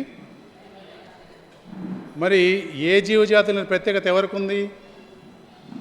మనకే ఉంది. ఉదాహరణ, ఎవరికాళ్ళు అనునయించుకోండి. నన్ను మీరు, అవి మిమ్మల్ని నేను జంతువుతో పోలిస్తే నేనేమంటాను? నేను మనిషిని అంటానా లేదా? చెప్పండి. అవమానంగా భావిస్తానా లేదా? ఎందుకంటే ఏ జీవజాతిలో ప్రత్యేకత నాకు ఉంది కాబట్టి సహజంగా అది సహజ లక్షణమే. రామచంద్ర గారు పద్మ గారు చెప్పేది ఏంటంటే జీవజాతులన్నీ బాగున్నాయా, ప్రత్యేకత ఉన్న మానవుడు బాగున్నాడా పోల్చుకుంటే చెప్పండి. ఇప్పుడు నేనే ప్రశ్నలు వేస్తే మీరే జవాబులు చెప్పాలి. ప్రత్యేకత ఉన్న మానవుడు బాగున్నాడా, మానవ జాతి బాగుందా, జీవజాతులు బాగున్నాయా కదా. అందుకే రామచంద్ర గారు పద్మ గారు ఏమంటారంటే తల్లిని నమ్ముకున్న బిడ్డలు ఇబ్బంది పడిన సందర్భం చరిత్రలో ఎక్కడన్నా ఉందా, భవిష్యత్తులో వచ్చే అవకాశం ఉందా? లేదు కదా. దానికి లైవ్ ఎగ్జాంపుల్ మనమే. ఇందాక డాక్టర్ గారు చెప్పినట్టు మా అమ్మ నాన్న మాట నేను విన్నానా, ఎవరికాళ్ళు ప్రశ్నించుకొని జవాబు చెప్పుకోండి, మనసులోనే చెప్పుకోండి. నేనైతే వినలేదండి. ఇందాక డాక్టర్ గారు అన్నట్టు మా అమ్మ ఉంటే అని అనుకుంటున్నాను, నిజంగా ఉంటే ఏం చేసామని నాకు తెలియదు కదా. ఇది వాస్తవమా కాదా? విజ్ఞానవంతన మానవుడు ఏం చేశాడంటే అమ్మకు దూరం అయిపోయాడు. ఎందుకు? మా అమ్మ నాన్నకంటే నేను విజ్ఞానవంతుడని ఈ తరతరాలుగా ఎవల్యూషన్లో మనం ఎట్లా ఇబ్బందులు పడుతున్నామో ఇది జరుగుతున్న విషయం, మనం చూస్తుంది గమనిస్తున్న విషయం. కానీ విజ్ఞానం జీవజాతులన్నీ ఏం చేసినాయి అంటే అమ్మని నమ్ముకున్నాయి, అమ్మ ఒడిలో సేద తీరుతున్నాయి, అమ్మ చెప్పిన మాట వింటున్నాయి. అది ఆరోగ్యము, ఇది అనారోగ్యము. ప్రకృతి మాత 84 లక్షల రకాల జీవజాతులకు కూడా ఇచ్చే ముందే సకల ఏర్పాట్లు విశ్వంలో కల్పించిన తర్వాతే జీవజాతులు జన్మనివ్వడం జరిగింది. విజ్ఞానం లేదు అని మనం అనుకునే జీవజాతులన్నీ అమ్మని నమ్ముకుని బతుకుతున్నాయి కాబట్టి ఆరోగ్యవంతంగా బతుకుతున్నాయి. నేను అమ్మ నాన్న కంటే విజ్ఞానవంతుడిని అనుకోవటం వల్ల ఏ మనిషికి ఆ మనిషే అమ్మకు దూరం జరిగిపోవడం వల్ల జబ్బులు వస్తున్నాయి. ఇది వాస్తవమా కాదు చెప్పండి. ఉదాహరణకి మానవ జన్మ, మానవ శరీర అవయవాల నిర్మాణం ప్రకారం జీవన విధానం పాటిస్తే, మాన్యువల్ పాటిస్తే జీవితకాలం 150 సంవత్సరాలు అటండి. మనందరికీ తెలిసింది వాహనం. వాహనం తయారు చేసింది ఎవరు? మనమే కదండి. దాన్ని సుఖంగా ఉండటంకో సౌకర్యవంతంగా ఉండటంకో సొంతంగా కొనుక్కుంటున్నామా లేదా? దేంతో కొనుక్కుంటున్నాం? డబ్బుతో. అది మనం కష్టపడి చెమటోటి సంపాదించిన డబ్బుతో కొనుక్కుంటున్నాం. ఆ రుణ సౌకర్యం, ఆ రుణ వసతి మన దగ్గర లేకపోతే, ఆర్థికంగా లేకపోతే దాన్ని రుణభారంతో తీసుకుని సొంతం చేసుకుంటున్నామా లేదా? దానికి ఒక వెల ఉంది కదా, దానికి ఒక జీవితకాలం ఉంది కదా, వాడే విధానం ఉందా లేదా? అది తూచా తప్పక మనం పాటిస్తున్నామా లేదా? చెప్పండి. పాటించకపోతే ఏమవుతుంది? చెడిపోతుంది కదా. మరి దానికి అంత విలువ ఎందుకు వచ్చింది అంటే నా జన్మం నాకు ఒట్టిగా వచ్చిందా? ఇదో నువ్వు కష్టపడి సంపాదించిన సొమ్ముతో కొనుక్కున్నావా కాబట్టి నువ్వు దానికి విలువ ఇచ్చావు. కానీ దీనికి విలువ ఇచ్చావా? దీనికి వెల కట్టగలమా? దీని నియమావళి గురించి ఎప్పుడైనా పాటించామా? వస్తువు వాహనం తయారు చేసింది మనిషి కాబట్టి వస్తువు వాహనం చెడిపోతే ఎవరి దగ్గరికి వెళ్తున్నాం?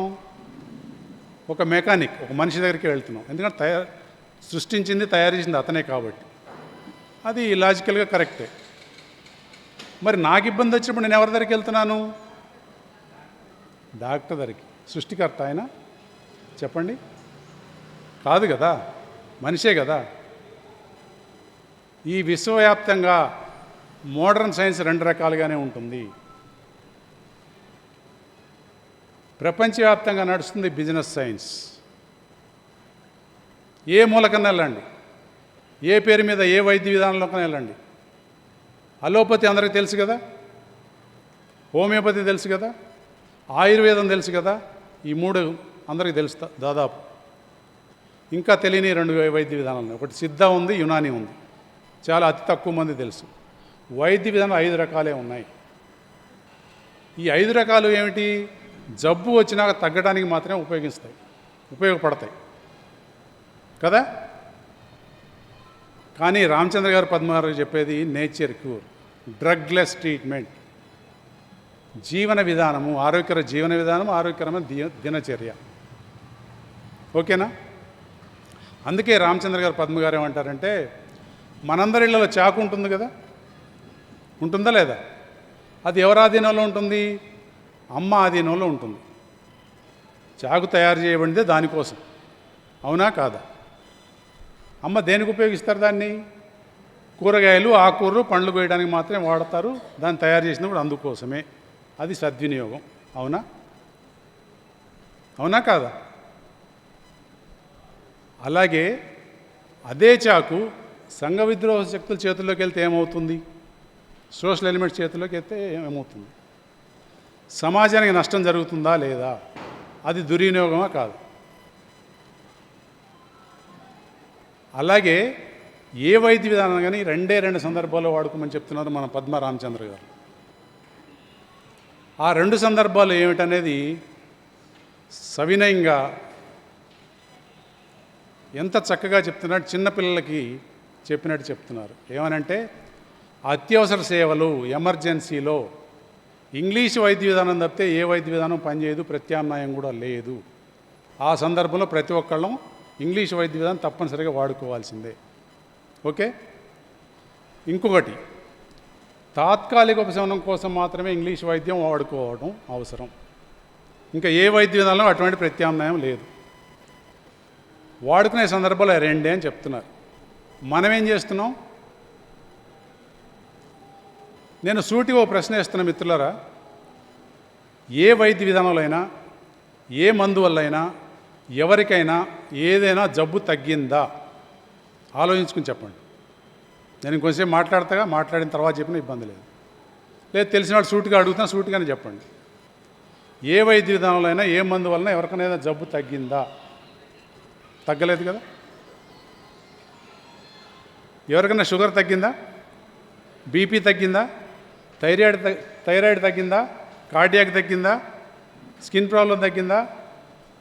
కిడ్నీ ఫెయిల్యూర్స్ తగ్గినాయా? క్యాన్సర్ తగ్గిందా? కిడ్నీలో స్టోన్స్ పోయినాయా? గాల్ బ్లాడర్ స్టోన్స్ పోయినాయా? ఎవరికన్నా ఏదన్నా జబ్బు తగ్గిందా? తగ్గదు. డాక్టర్లు తెలుసు, మనకి తెలుసు, అవునా కాదు? తాత్కాలిక ఉపశమనం కోసం వాడుకోమంటంలో ఉద్దేశం ఏంటంటే, నా మందు వల్ల నీ జబ్బు తగ్గదు. ఎంతకాలం? నువ్వు బతికినంతకాలం. కాబట్టి ఏ జబ్బుకైనా జీవితకాలం పాటు మందు వాడమని చెప్పడంలో ఉద్దేశం అది. డైరెక్ట్గా చెప్పుండకపోవచ్చు, ఇండైరెక్ట్ జవాబు అదే. మనం అర్థం చేసుకోవాలి, అవునా కాదు? చెప్పండి. అంటే ఆ మాత్ర వల్ల, ఆ రసాయనం వల్ల ఆ పూటకు మాత్రమే అదుపులో ఉంటుంది నీ ఇబ్బంది. ఏ పూటకు ఆ పూట ట్యాబ్లెట్లు వేసుకుంటున్నాం మనం. ప్రతి జీవికి 6 అవసరాలు ఉన్నాయండి. ఎన్ని అవసరాలు? 6 అవసరాలు ఉన్నాయి. అందుట్లో 3 ప్రాణాధారమైనవి, 3 జీవనాధారమైనవి. కొంచెంసేపు మనం రెస్ట్ ఇవ్వాలి.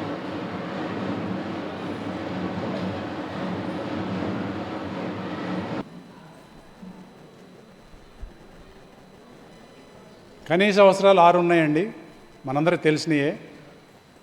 అయితే అసలు మూలం ఏంటంటే, శరీరం మూలం ఇదం జగత్ అంటాం, అవునా? మన శరీరాలు ఉండబట్టే ఇక్కడ రాగలిగాము, కలవగలిగాము, సాయికి సేవ చేసుకోగలుగుతున్నాము కదా. విజ్ఞానవంతమైన మానవుడు ఏం చేశాడు? దాన్ని ధనం మూలం ఇదం జగత్ చేశామా లేదా? అంటే అన్నింటినీ డబ్బు రూపంలో మార్చడం మొదలుపెట్టాం. కాబట్టే మనకు జబ్బులు మొదలయ్యాయి.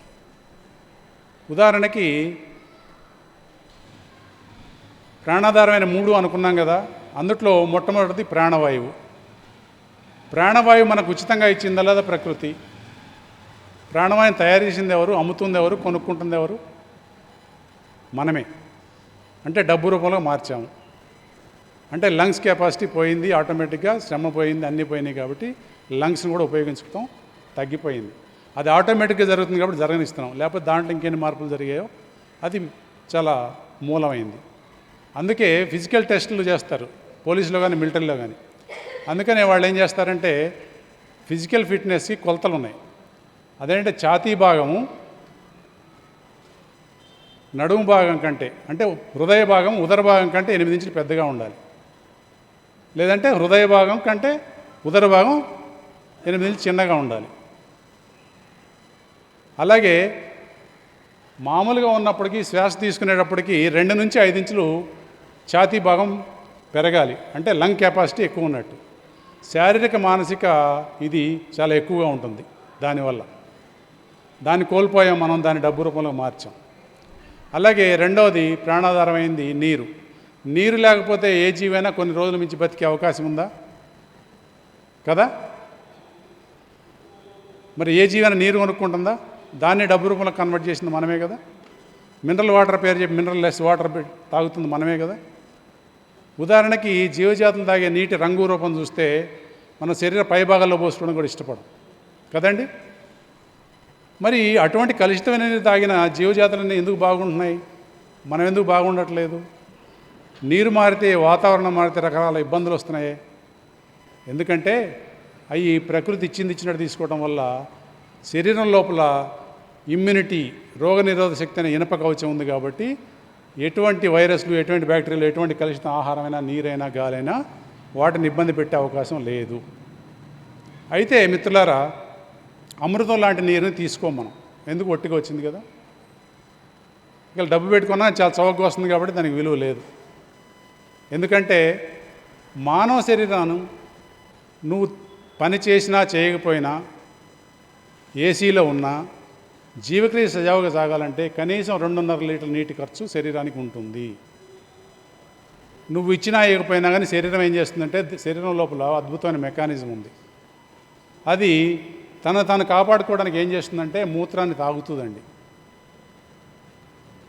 మన శరీరం మన మూత్రాన్ని తాగుతుంది. కాబట్టి ఆ సందర్భంలో మూత్రనాళాలు, మూత్రద్వారాలు, పొత్తికడుపు, అబ్డమిన్ అనీజీగా ఉంటాయి. అవునా కాదు? మనం ఏం చేస్తాం? ఆహార పదార్థాల మీద నిందలేసే మాట వాస్తవమా కాదు? నాకు బొప్పాయి పడదండి, మునగాకు పడదండి, నువ్వులు వేయడండి అని పదార్థాల మీద నిందలేసేసాం. వెంటనే ఏం చేస్తాం? డాక్టర్ గారు నాకు వేడి చేసిందని మళ్ళీ డాక్టర్ గారి దగ్గరికి వెళ్తాం. డాక్టర్ దగ్గరికి వెళ్తే మళ్ళీ రసాయనాలు ఇస్తారు. అది పరిష్కారం కాదు కదా. కాబట్టి మనం చేసే పనిని బట్టి, శరీర ఆకృతిని బట్టి, రకరకాల మన బరువును బట్టి కనీసం 3 నుంచి 5 లీటర్ల నీరు తాగాలి ప్రతి వాళ్ళు. కానీ ఈ నీరు తాగే విధానం డైట్ షీట్లో ఉంటుంది. అది వివరంగా చెప్పాల్సి ఉంటుంది. అది వేరే సమయంలో మాట్లాడుకుందాం. ఓకే. కాబట్టి ఇది కిడ్నీ వ్యాధిగ్రస్తులకు కానీ ఇతర ప్రత్యేక నిబంధనల వాళ్ళకి ఇది నీరు తాగే విధానం వర్తించదు. వాళ్ళు రోజు మొత్తం మీద కలిపి లీటర్ల మించి నీరు తాగకూడదు అంటారు. ఇది రెండో విషయంలో బ్యాలెన్స్ చేసుకోవాల్సిన అవసరం ఉంది. అలాగే మూడవది ప్రాణాధారమైంది ఆహారం. ఏ జీవైనా ఆహారాన్ని కడుక్కుని కానీ తుడుచుకొని తింటుందా? వండుకుని వేపుకుని తింటుందా? ఇతర జీవులు తెచ్చిస్తే తింటుందా? ఏమండి? ఇవన్నీ చేస్తుంది ఎవరు? డబ్బుతో కొనుక్కుంటుందా ఏ జీవైనా? ఇవన్నీ చేయడమే అనారోగ్యం. ఉదాహరణకి వానపాము ఆహారం మట్టి. దాని శరీర నిర్మాణం ప్రకారం ప్రకృతి దానికి కేటాయించింది మట్టి మాత్రమే. అలాగే చిలకకి ఆహారం దాని శరీర నిర్మాణం ప్రకారం పండ్లు మాత్రమే. పావురం ఆహారం గింజలు. జింక, ఆవు, మేక, గేదె జాతి ఆహారాలు ఆకులు, అలమలు. మాంసాహార జీవజాతుల ఆహారం మాంసాహారం మాత్రమే. అవి తీసుకుంటే బై ప్రొడక్ట్స్గా అన్ని రకాల ఎంజైమ్స్తో అన్ని రకాల అవసరాలు తీరిపోతాయి. విటమిన్స్, ప్రోటీన్స్, న్యూట్రియంట్స్ అన్నీ, లవణాలు అన్నీ వచ్చేస్తాయి. అది వాటి ఆహారం. అలాగే మానవుని ఆహారాలు కూడా 4 ఎన్ని? 1 గింజలు, 2 ఆకులు, 3 పండ్లు, 4 కూరగాయలు. ఈ 4 మాత్రమే మానవుని ఆహారం. అది కూడా వీలైనంత మేర రంగు రూపం మార్చకుండా తీసుకుంటే ఆరోగ్యము. ఉదాహరణకి ఇందా చెప్పిన 5 జాతులు ఉన్నాయి కదా, వానపాము కానీ, చిలక కానీ, పావురం కానీ, జింకావు, మెగ్గి గేదె జాతులు కానీ, మాంసాహార జీవజాతులు కానీ, ఈ 5 జీవజాతులను తీసుకుని కొంతకాలం పాటు ఆహారం అందకుండా ఉంచి ఒకదాని ఆహారం మార్చి ఒకదాన్ని పెడితే తింటయ్యా? చెప్పండి. అది ఆరోగ్యం. మనం అన్నిటినీ తింటాం, అన్ని రకాలుగానే తింటాం. ఖర్చు పెట్టి తింటామా? ఖర్చు పెట్టకుండానే తింటాం. ఆకలి తింటాం, ఆకలి అవ్వకుండా తింటాం. పార్టీ అనో, టైం అయిందనో, పని అయిపోద్దనో, లేకపోతే ఇష్టమనో, పార్టీ ఇచ్చారనో. ఇప్పుడు వాహనంలో పెట్రోల్ ఎప్పుడు పోస్తాం? ఖర్చు పెడితే కదా పోస్తాము. ఈ వాహనంలో తెలియదు. ఇది అనారోగ్యం. అలాగే జీవనాధారం ఇంకా 3 ఉన్నాయి. అందుట్లో మొట్టమొదటి వ్యాయామము. వ్యాయామం అంటే ఏంటి? ఎగిరే జీవైనా, పరిగెత్తే జీవైనా, నడిచే జీవైనా, పాకే జీవైనా, ఈదే జీవైనా శరీరాన్ని ఉపయోగించకపోతే ఆహారం లభ్యత కాదు. అది వ్యాయామము. అర్థమైందా? 206 ఎముకలతో కూడిన మానవ శరీరం 143 జాయింట్స్తో ఉంటుంది. ప్రతి జాయింట్ని ప్రతిరోజు కదిలించాలి. కదిలిస్తున్నామా? మానవ నైజం ఏంటి? నడవటము, పరిగెత్తడము, చేతులు కాళ్ళు ఆడించడము, ఇవన్నీ చేయడం వల్ల 143 జాయింట్స్ కదులుతాయి. వ్యర్థాలని బయటికి పోతాయి. రక్త ప్రసరణ బాగా జరుగుద్ది. డిశ్చార్జెస్ బాగా జరుగుతాయి. హెల్దీగా ఉంటాము. అక్కడ వ్యాయామం మిస్. అవునా కాదా? కాబట్టి వ్యాయామం తప్పనిసరి. చెమట రాని శరీరాలకి అన్ని రకాల జబ్బులు వచ్చే ప్రమాదం ఉంది. మనకేం అలవాటు? చెమట వస్తే ఫ్యాన్ వేసుకోవడం, ఇంకా డబ్బులుంటే ఏసీలు పెట్టుకోవడం. అవునా కాదా? అంటే వ్యర్థాలను బయటికి పోనీయట్లే మనం. కాబట్టి వ్యాయామం ఇది బ్యాలెన్స్ చేసుకోవాలి మనం. తర్వాత ఏంటి? విసర్జన. విసర్జన అంటే మనకి ఇదొకటే తెలుసు కదండి. విసర్జన 4 రకాలుగా సజావుగా సాగుతుందో లేదో చూసుకోవాలి మనం. 1, ప్రాణవాయువుని ముక్కు ద్వారా తీసుకుని ఎంత ప్రాణవాయువు అధికంగా తీసుకుంటే అంత కార్బన్ డైఆక్సైడ్ బయటకు వదలగలుగుతాం. ఇది చెట్టు ముందా ఇత్తు ముందా సామెతలాగా ఉంటుంది. కార్బన్ డైఆక్సైడ్ ఎంత ఎక్కువ బయటకు వదలగలిగితే అంత ప్రాణవాయువు తీసుకుంటావు. ఎంత ప్రాణవాయువు తీసుకోగలిగితే అంత కార్బన్ డైఆక్సైడ్ బయటకు వదలగలుగుతావు. అది బ్యాలెన్స్ చేసుకోవాలి. 2వది చెమట. మానవ శరీరంలో అత్యంత పెద్ద విసర్జక అవయవం ఏదైనా ఉంది అంటే చర్మం మాత్రమేనండి. ఆ తర్వాత మూత్రం, ఆ తర్వాత మలం. 4 రకాలుగా విసర్జన సజావుగా సాగుతుందా లేదా మనం చెక్ చేసుకోవాలి. ఓకేనా? విసర్జక అవయవాలండి ఉదయం మన నిద్ర లేచింది మొదలు 3 గంటల వరకు చాలా చురుగ్గా పనిచేస్తాయి. ఆ సమయంలో వాటిని ఉపయోగించడం చాలా అవసరం మనకి. ఓకే? విసర్జన అర్థమైంది కదండి అందరికీ? ఇది కూడా బ్యాలెన్స్ చేసుకోవాలి. జీవజాతులన్నిటితో పాటు మనకి ఉన్నది ఇంకొక అవసరం ఏంటంటే విశ్రాంతి. విశ్రాంతి అంటే మనకేం తెలుసు చెప్పండి? ఫోమ్ పర్ప్లేస్ పడుకోవటమా? ఫ్యాన్ వేసుకున్న ఏసీ వేసుకుని పడుకోవటమా? కాదండి. ఈ 84 లక్షల రకాల జీవజాతులు కూడా 2 వర్గాలుగా ఉంటాయి. 1 దినచర్లు, 2 నిశాచరులు. దినచర్యలు ఏం చేస్తాయంటే పగలకు 12 గంటలు మాత్రమే తింటాయి, తిరుగుతాయి. రాత్రి 12 గంటలు తినవు, తిరగవు. అది విశ్రాంతి. నిశాచరులైనా అంతేనండి. రాత్రి 12 గంటలు మాత్రమే తింటాయి, తిరుగుతాయి. పగల 12 గంటలు తినవు, తిరగవు. అది విశ్రాంతి. విశ్రాంతి మంచం మీద పడుకుని ఏసీలు పెట్టుకున్న ఫ్యాన్లు వేసుకోవడం కాదండి. జీవజాతులన్నీ వీటిని బ్యాలెన్స్ చేసుకుంటాయి. ప్రకృతి నియమాలు, ధర్మాలు పాటిస్తున్న ఆరోగ్యము, పాటించకపోవడమే మానవుని అనారోగ్యం. కానీ మానవుడికి ఇంకో ప్రత్యేకత ఉందన్నాం కదా. ఏమిటది? విజ్ఞానం. కాబట్టి మానవుడికి ఇంకొక అవసరం కూడా ఏర్పడింది. అదేమిటి? మంచి ఆలోచనలు. అందుకే మన డాక్టర్ దంపతులు ఏమంటారంటే మనసు తోడనే ఉంది సకలం అని. ఇందా డాక్టర్ గారు చెప్పారు మనకి. ఏమని? ఒక రకమైన దేవుళ్ళు విగ్రహాల రూపంలో గుడుల్లో ఉంటారు. ఇంకొక రకమైన దేవుళ్ళు విశ్వవ్యాప్తంగా తిరుగుతూ ఉంటారు. మనం మనసుతో ఏదైతే అనుకుంటామో దాన్ని తదాస్తు అంటారు. ఉదాహరణకి పలానా 30వ తారీఖు 31వ తారీఖు ఆగస్టు పలానా ప్రగతి నగర్లో సాయిబాబా టెంపుల్కి వెళ్ళాలి అనుకున్నాం కదా. అనుకోవటం వల్లే కదా సాధ్యమైన వాళ్ళందరం వచ్చాం, వెనక ముందుగానే వచ్చాం కదా. కాబట్టి మనం మనసుతో ఏదైతే ఆలోచిస్తామో అది మన శరీరం దానికి అనుకూలంగా నడిపిస్తుంది. సైన్స్ ఏం చెప్తుందంటే కాన్షియస్ మైండ్తో నువ్వు ఏదైతే అనుకుంటావో సబ్ కాన్షియస్ మైండ్ నీ శరీరం దానికి అనుకూలంగా నడిపిస్తుంది. ఈ 7ని బ్యాలెన్స్ చేసుకోవడం ఆరోగ్యం అండి. చేసుకోకపోవడం అనారోగ్యం. ప్రపంచంలో ఎవ్వరూ చేయింది సిద్ధార్థ విద్యాలయం 1999 సెప్టెంబర్ 11వ తారీఖు స్థాపించబడింది. వాళ్ళ ఆలోచనల ప్రకారం వాళ్ళు తెలుగు బిడ్డలై పుట్టడం, మన తెలంగాణ రాష్ట్రంలో పుట్టడం, మనకు అందుబాటులో ఉండటం మనందరి అదృష్టం. వారు ఏం చేశారంటే, వైద్యం సేవారంగం కాబట్టి ఇది ఉచితంగా అందియాలి, మనకు మానవ జన్మ వచ్చింది కాబట్టి లోక కళ్యాణం కోసం, మానవ కళ్యాణం కోసం మన జన్మని సార్థకం చేసుకుందాము కాబట్టి సిద్ధార్థ విద్యాలయాన్ని నలుగురికి ఉపయోగపడటం కోసం మన కోసం స్థాపించారు.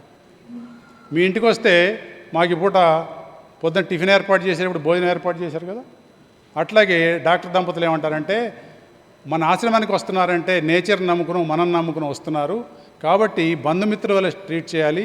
ఇక్కడ వచ్చిన వాళ్ళకి, ఉదయం వచ్చిన వాళ్ళకి జ్యూస్ ఇవ్వాల్సిందే, సమయానుకూలంగా టిఫిన్ టైంకి టిఫిన్ పెట్టాలి, మధ్యాహ్నం భోజనాలు పెట్టాలి, వచ్చిన వారికి సలహాలు ఇవ్వాలి, సలహాలు ఇచ్చిన తర్వాత కూడా ఇంకేమన్నా అవసరమైతే కౌన్సిలింగ్ కూడా చేయాలి, అన్నీ ఉచితమే, ఇది సేవారంగము అని చెప్పారు.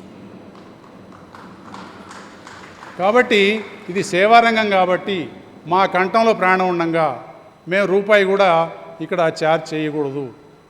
నిజంగా అటువంటి ఇబ్బంది కనుక వస్తే ఆశ్రమాన్ని మూసుకుందాం కానీ రూపాయి కూడా తీసుకోవడానికి వీలు లేదని ఒక శపథం తీసుకున్నారు. కాబట్టి దానికి కట్టుబడి ఎన్ని ఆర్థిక ఇబ్బందులు వచ్చినా తట్టుకుని మొక్కవనే ధైర్యంతో ముందుకెళ్తూ సమాజాన్ని సేవ చేయడానికి సిద్ధపడిన వారికి శతకోటి వందనాలు. ఇక తర్వాత డాక్టర్ గారిని కొనసాగించాల్సింది అడుగుతూ ధన్యవాదాలు. మీరందరూ పర్సనల్గా ఏదైనా తెలుసుకున్నా కానీ తప్పనిసరిగా ఒకరోజు మన కోసం మన సమయాన్ని కేటాయిద్దాం. మాకు టైం లేదండి, ఖమ్మంలో ఉన్నాళ్ళు అదే అంటున్నాం, కోదాడలో ఉండేవాళ్ళం అదే అంటున్నాం, సూర్యాపేటలో ఉండేవాళ్ళం అదే అంటున్నాం. మాకు దూరం అండి. దూరం అంటే ఎవరి కోసం దూరం? డాక్టర్ల కోసం వస్తున్నావా, ఇంట్లో వాళ్ళ కోసం? ఓ చిన్న లైవ్ ఎగ్జాంపుల్ చెప్పి ముగిస్తాను. ఇట్లా నేను చెప్తుంటే రోజంతా చెప్తాను డాక్టర్ గారు సమయాన్ని మీకు ఇవ్వలేక. మా అంకుల్కి ఒక ఆయనకి లివర్ క్యాన్సర్ వచ్చింది. మాది నిజామాబాద్ జిల్లా కోటగిరి గ్రామం. అయితే వారు చదువుకున్న ఆధునిక వ్యవసాయదారుడు. వారు ముగ్గురు అన్నదమ్ములు అయితే ఇద్దరు హైదరాబాద్లో స్థిరపడరు, మంచి ఉన్నతమైన స్థానాల్లో ఉన్నారు. ఆయన తండ్రి గారి ద్వారా వచ్చిన ఉమ్మడి ఆస్తి 5 ఎకరాలను 50 ఎకరాలు చేయగలిగేంత స్థాయిలో ఆధునిక వ్యవసాయం చేశారు. ఆధునిక వ్యవసాయం చేస్తూ ఈ ఇబ్బంది వల్ల నిజామాబాద్ హాస్పిటల్కి వెళ్తే వాళ్ళు ఏమన్నారంటే, ఇట్లా ప్రాబ్లము, మీరు క్యాన్సర్ హాస్పిటల్కి వెళ్ళండి, బస్సుదారానికి రికమెండ్ చేశారని మా మామయ్య గారు నాకు చెప్పారు. చెప్పినప్పుడు నేను ఈ లైన్లో ఉంటే నన్ను ఏదో అడిగారు. నాకు తెలిసిన సలహా నాకు తోచింది, నాకు డాక్టర్ దంపతుల ద్వారా తెలిసిన సలహా నేను అది ఇచ్చాను అనుకోండి, అది సైన్స్ తర్వాత చెప్తాను. అయితే ఆ సందర్భంలో అప్పట్లో మేము ఇబ్రహీంపట్నం గోశాలలో చూస్తుండేవాళ్ళం. అక్కడ మా మేనల్లుడు ఉన్నాడు కదా అప్పారావు, ఎప్పుడు వెళ్ళినా మమ్మల్ని కన్సిడర్ చేస్తాడులే అని ట్రై చేశారు 2 సార్లు. అక్కడ వాలంటీర్స్ నాకు చెప్పారు, ఇట్లా మీ మామయ్య గారు అంటే వచ్చారంటే, వస్తే రానియండి, అవకాశం ఉంటే పేరు రాయండి, సీరియల్లో పంపించండి అన్నాను. నేను ఎలో చేయలే. 2 సార్లు ట్రై చేసి భంగపడ్డారు. ఇంకో 2 సార్లు ఆశ్రమానికి వచ్చి భంగపడ్డారట. తర్వాత ఆయన నాకు ఫోన్ చేశారు, ఏయ్యా నువ్వు ఎప్పుడు వెళ్తావు ఆశ్రమానికి, నువ్వు వెళ్ళేటప్పుడు నీతోటే వస్తానంటే, నేను ఎప్పుడు వెళ్తాను నాకే తెలియదు మావయ్య, నేను అక్కడే కూడా ఉంటాను, చూద్దాంలే అన్నాను. నెలైనా సరే నువ్వు ఎప్పుడు వెళ్తే అప్పుడే నన్ను తీసుకెళ్ళు అన్నారు. నేను ఒకరోజు ముందెళ్ళొచ్చు అది ఇది అంటే, సరే నీతో పాటు వస్తానంటే సరే వెల్కమ్ అని చెప్పాను. సరే అట్లా ముహూర్తం కుదిరింది. నేను రోజు మంగళవారం ఉదయం బయలుదేరుతుంటే ముందు రోజు చెప్పాను, మావయ్య నేను ఉదయం వెళ్తున్నానంటే, సరే నీతో పాటు నేను కూడా వస్తానంటే నాతో తీసుకుని బయలుదేరి దాదాపు నార్కెట్పల్లి దాకా కూడా వెళ్ళానో లేదో. మధ్యలో మా మావయ్య ఉన్నారంటే, అయ్యా నా వయసు 82 సంవత్సరాలు, ఈ టైంలో క్యాన్సర్ వచ్చి ఈ ట్రీట్మెంట్ తీసుకుని ఇబ్బంది పడటం నాకు అవసరమా, ఇన్ని కష్టాలు నాకు అవసరమా, బాధ్యతనే తీరిపోయినాయి కదా, నాకైతే బతకాలని లేదు, మీ అత్తయ్య కోసం మా పిల్లల కోసం బతుకుదాం అనుకుంటున్నాను అన్నారు. నేను కొంచెం చిరునవ్వు ప్రదర్శించాను. ఆయన ఆవేదనతో చెప్తుంటే నేను చిరునవ్వు నవ్వేసరికి ఆయన కొంచెం అనీజీగా అనిపిస్తే, అదేంటి మావయ్య నా కోసం నేను బతుకుతున్నా, మరి మీరైతే అత్తయ్య కోసం పిల్లల కోసం బతుకుతున్నారు కదా అని మా డ్రైవర్ని అన్నాను. నెక్స్ట్ యూటర్న్ వచ్చినప్పుడు వెనక్కి తిప్పు అన్నా. మా మావయ్య గారికి కరెంట్ షాక్ ఇచ్చినట్టు ఏంటో వెనక్కి తిప్పమంటున్నాం అన్నారు. మరి అత్తయ్య కోసం పిల్లల కోసం మీరు కష్టపడి ఇబ్బందులు పడి ట్రీట్మెంట్లు తీసుకోవడం ఎందుకు మావయ్య, డబ్బులు ఖర్చు పెట్టి మీరు కష్టపడిన డబ్బులను అవజేయడం మీకు ఇష్టం లేదు కదా అన్న. నేనేదో మోటార్స్ కొన్నానులేయ్యా అన్నారు నిష్ఠూరంగా. మావయ్య నేను మోటార్స్కి అన్నాను, వెనక్కి తీసుకెళ్తానా ఏంటి అన్నాను. అలా ఇంకా 8 సంవత్సరాలు హాయిగా ఉన్నారు ఆయన. ఆఖరిలో ఒక వారం 10 రోజులు కొంచెం ఇబ్బంది పడ్డారు. ఆయన ధన్యజీవులు అయ్యారు. Thank you. నేచర్కి, రామచంద్ర గారికి, పద్మారావుకి కృతజ్ఞత. Thank you.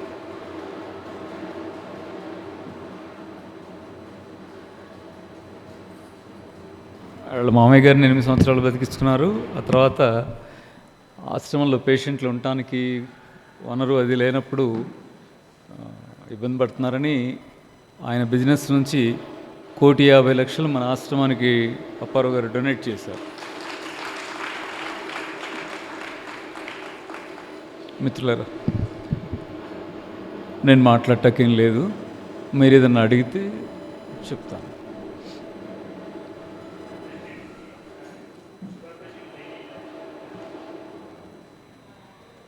నేను కామన్ డైట్ షీట్ ఒకటి చెప్తాను. అది షుగర్ వాళ్ళు ఉండని ఎవరన్నా ఉండని అది నోట్ చేసుకోండి.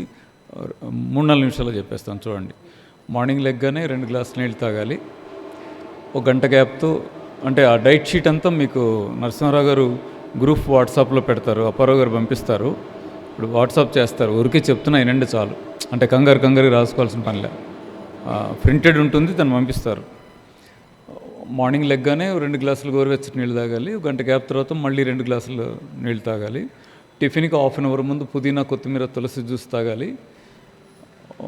టిఫిన్ చేసిన తర్వాత భోజనానికి, టిఫిన్కి మధ్య గంటకో గ్లాస్ నీళ్ళు తాగాలి. భోజనానికి 1/2 అవర్ ముందు కరెక్ట్గా 2 గ్లాసులు నీళ్ళు తాగి ఉండాలి. భోజనం ముగిసిన తర్వాత 1.5 అవర్ గ్యాప్ తీసుకొని అక్కడి నుంచి గంటకో గ్లాస్ ఈవినింగ్ దాకా కంటిన్యూ చేయాలి. ఈవినింగ్ 4:30-5 మధ్య 1 గ్లాస్ జ్యూస్ తాగాలి. ఆ తర్వాత 5-5:30 ఎప్పుడు 2 గ్లాసులు నీళ్ళు తాగాలి. నైట్ ఓన్లీ ఫ్రూట్స్ తినాలి. మధ్యాహ్నం భోజనంలో 50% కూర తీసుకోవాలి. ఉప్పు నూనె బాగా తగ్గించాలి. మాంసాహారం తీసుకోవద్దు, చింతపండు తీసుకోవద్దు. ఇవి కామన్గా డైట్లో ప్రధానంగా చెప్పే అంశాలండి. ఏమండి, అంటే దీన్నే ఎలాబరేట్ చేసి మాట్లాడుకుంటాం, కానీ సూటిగా చెప్పాను ఇవి. ఇంకా మరి జ్యూస్ ఏమి తాగాలి అంటే నేను పొద్దున్న చెప్పాను, షుగర్ వాళ్ళు పుదీనా, కొత్తిమీర, తులసి జ్యూస్ మార్నింగ్, మునగాకు, కరివేపాకు జ్యూస్ ఈవినింగ్ తీసుకోండి.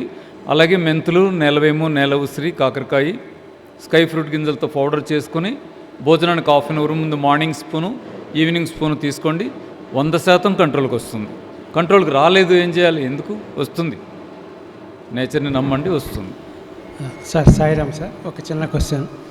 ఇప్పుడు ఒకళ్ళిద్దరు చెప్పారు, ఈ షుగర్ ట్యాబ్లెట్స్ వాడడం వల్ల అది అలాగే కంటిన్యూ అవుతుంది, తగ్గదు. మీరు కూడా ఇంత పొద్దున్న అది ప్యాంక్రియాసిస్ టైప్ 1 అయితే తగ్గుతుందేమో కానీ టైప్ 2కి లేదని చెప్పారు కదా. ఇక ట్యాబ్లెట్స్ మరి వాడాలా వద్దా? ఫస్ట్ ఒకటి సార్. రెండోది వాటర్ గురించి. ఈ యూట్యూబ్లు బాగా పెరిగిపోయాయి సార్, ఎవరిని విమర్శించట్లేదు. ఒకళ్ళు చెప్పిన దానికి వెంటనే కాంట్రవర్సీ ఒకళ్ళు చెప్పేస్తున్నారు. వాటర్ ఎక్కువ తాగకూడదు, తాగితే ఎలక్ట్రాల్స్ అన్నీ పడిపోతాయని ఒకళ్ళు అంటున్నారు. కొంచెం అది చూసే వాళ్ళకి కష్టంగా ఉంది.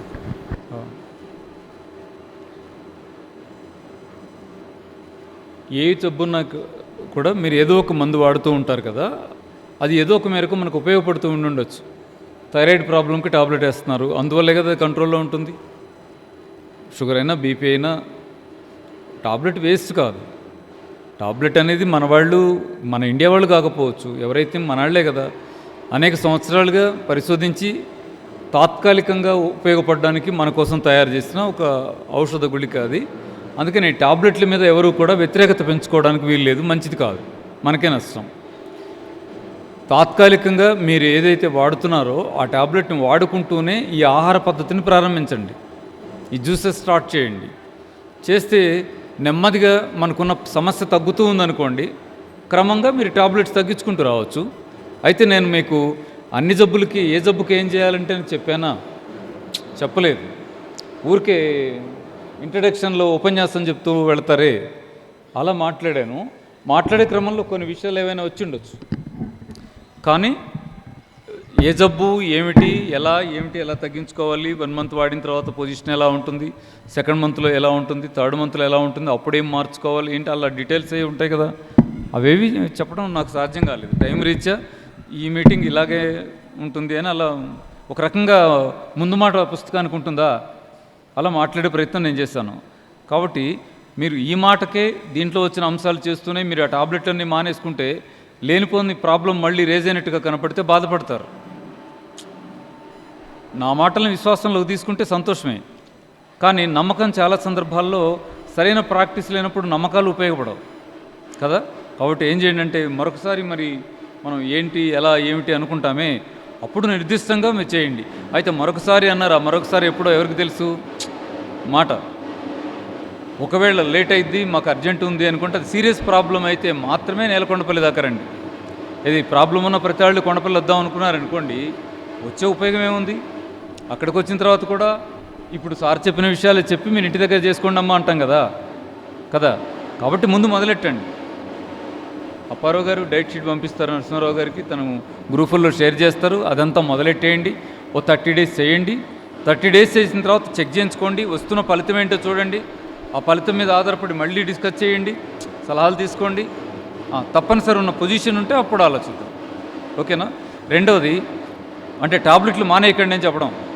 మరి షుగర్కి టాబ్లెట్లు మానేయకపోతే డౌన్ అవుతుంది కదా. అవును, ప్రతి జబ్బు లోపల క్యూర్ అయ్యే లక్షణాలు పెరుగుతూ ఉంటే టాబ్లెట్ తగ్గించుకోవాల్సి వస్తుంది. తగ్గించండి.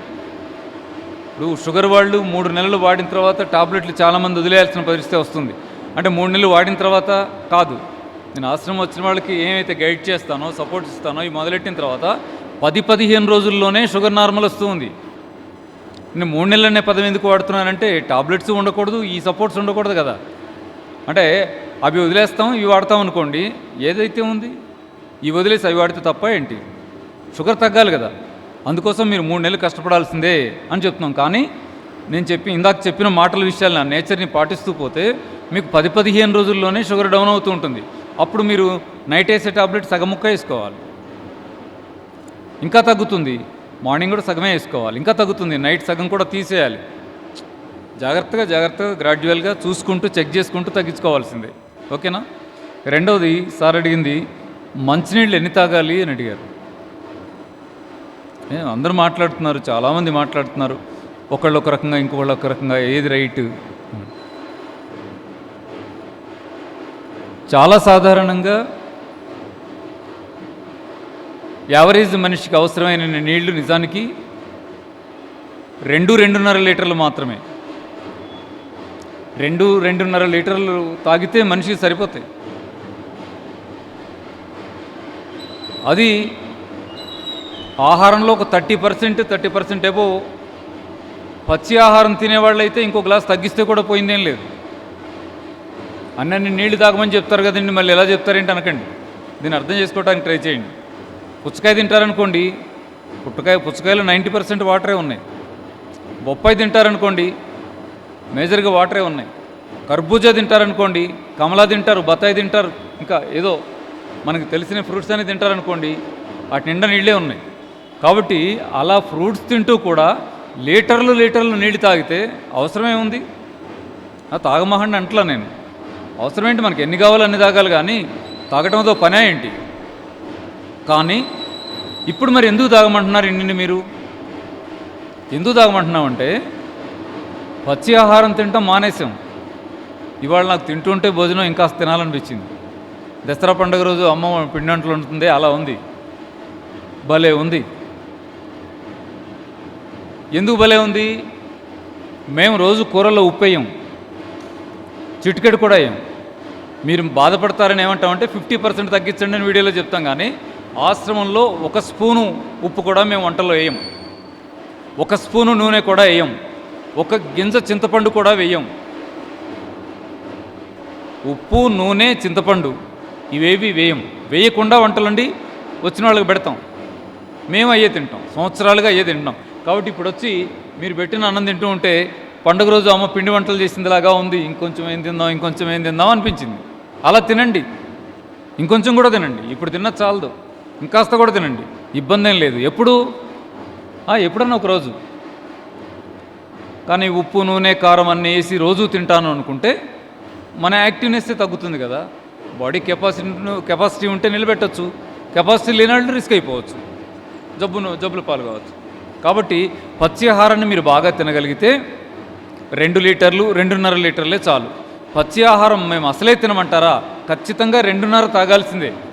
ఇంకాస్త లావుగా పెద్దగా ఉండి ఎత్తుగా ఉంటే ఇంకో గ్లాస్ 2 గ్లాసులు, అంటే గ్లాస్ అంటే పావు లీటరు, 2 గ్లాసులు అంటే ఇంకొక హాఫ్ లీటర్, అంటే 3 లీటర్లు అలా తాగాల్సిందే. ఓ భారీ ఆకారాలు అప్పారావు గారు అంత ఎత్తుండి ఇంకాస్త ఎక్కువ లావుగా ఉన్నారనుకోండి, మీ ఇంకాస్త ఇంకొక హాఫ్ లీటర్ ఎక్కువ తాగినా కూడా తప్పేం లేదు. కానీ యావరేజ్ మనుషులు 2 నుంచి 2.5 లీటర్ల నీళ్ళు సరిపోతాయి. అయితే దీనిలో నా పాత వీడియోలు కానీ, మన మంత్రి సత్యనారాయణరాజు గారి వీడియోలు కానీ, ఇంకెవరైనా ప్రకృతి వైద్యులు మనాళ్ళ వీడియోలు కానీ ఇలాంటివి గమనించినప్పుడు ఏమనిపిస్తుందంటే, మీరు పొద్దున లెగిసి లీటర్ తాగమన్నారు, మళ్ళీ లెగిసి లీటర్ తాగమన్నారు. ఆ సత్యనారాయణరాజు గారు అయితే 3వ సారి కూడా అవసరమైతే ఇంకో లీటర్ తాగేసేయండి, నీళ్ళుగా బయటకు వచ్చి క్లీన్ అయిద్ది అన్నారు. ఏంటి మీరు అన్నీ ఇట్లా చెప్తారు అలా అనిపిస్తుంది. ఇవన్నీ చెప్పిందంతా కూడా ఆహారపు అలవాట్లో చాలా లోపాలతో ఉన్న వాళ్ళకి తాత్కాలికంగా పాటించడానికి మాత్రమే. అంతేగాని అదొక కంటిన్యూ ప్రాసెస్ లాగా పొద్దునే లెగ్గానే 3 లీటర్ల నీళ్ళే తాగుతున్నారంటే అది కరెక్ట్ పద్ధతి అవ్వదు, నష్టం జరుగుతుంది. ఏదైనా పెద్దవాళ్ళు అంటారు కదా, ఎక్కువ చేయకండి అని. అతి సర్వత్రా వర్జయత్, ఏ విషయంలోనైనా అంతే. ఓకేనా? ఇప్పుడు మోషన్ ఫ్రీగా లేదు, అలాంటప్పుడు మీరు పొద్దున లెగ్గనే ముందు గోరువెచ్చగా చేసి లీటర్ తాగండి అంటారనుకోండి, పొద్దున లెగ్గనే బయటికి వెళ్ళిపోతాడు ఆయన లీటర్లు ఎందుకు తాగాలి? 2 గ్లాసులు తాగితే చాలు.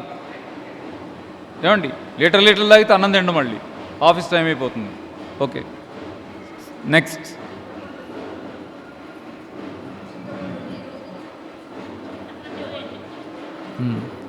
భలే ఉన్నారండి. చింతపండు ఎందుకు తినొద్దు అంటున్నారు అన్న. కరెక్టే, చింతపండు ఎందుకు తినొద్దండి, భలే ఉన్నారు. చిన్నప్పుడు అమ్మ చింతపండు చారు చేసి ఇవ్వలేదా ఆముదం తాగిచ్చిన తర్వాత? అప్పుడు విరోచనాలు అవ్వాలా మనకి? అంటే చింతపండు ఆహారం కాదు, పచ్చి చింతకాయ ఆహారమే, చింత చిగురు ఆహారమే. చింతపండు ఆహారం కాదు, అది మందు. మోషన్ ఇబ్బందిగా ఉంటే చింతపండు రసం తాగితే అద్భుతం, పరిష్కారం వస్తుంది. కానీ మంచిది కదా అని మనం ఏం చేసామంటే ఇంకా రోజు వేయటం మొదలెట్టేసాం. అప్పుడు అమ్మ రోజు చింతపండు రసం పెట్టించిందా? కాదు కదా, రోజు మొదలెట్టాం. రోజు మొదలెడితే అదేం చేస్తుంది? ఏ ఔషధమైనా ఔషధం అవసరమైనప్పుడు వాడితేనేమో ఔషధంలాగా పనిచేస్తుంది. ఔషధం భలే బాగుంది కదా అని ఆహారంలాగా వాడితే దాని సైడ్ ఎఫెక్ట్స్ వస్తాయి. ఆ సైడ్ ఎఫెక్ట్స్లో ఒకటి ఏమిటి అంటే గ్యాస్ ట్రబుల్స్ పెరగడం. అందువల్లే చింతపండు ఆపండి బాబు అనేది. చింతపండు చెడ్డదని కాదు, చింతపండు చెడ్డది కాదు, అది మంచిదే. పచ్చి చింతకాయలు వాడుకోండి, చింత చిగురు వాడుకోండి. చింతపండు ఎప్పుడైనా నెలకొకసారో 2 నెలలకోసారో వాడితే భలే పనిచేస్తుంది మీకు. నెక్స్ట్ ఏమండి? తినండి సార్, పండ్లు మంచివే కదండి. షుగర్ వాళ్ళు కాదండి, మామూలుగా అందరూ అన్ని పళ్ళు తినొచ్చు. షుగర్ వాళ్ళు బాగా తీయగా ఉన్నాయి తినకండి. అరటిపండు, ఖర్జూర, సీతాఫలం, మామిడి పండు, సపోటా, ఈ 5 పళ్ళు తినకండి. బరువు పెరగాలనుకుంటారు షుగర్ లేని వాళ్ళు, 5 పళ్ళే తినండి, బాగా బరువు పెరుగుతారు. బరువు తగ్గాలనుకుంటారు, ఈ 5 పళ్ళు వదిలేసి పుచ్చకాయ, బొప్పాయి, కర్బూజా, దానిమ్మ, బత్తాయి, కమ్మల, యాపిల్, అలా వాటర్ కాంటెంట్ ఎక్కువ ఉండే తీసుకోండి.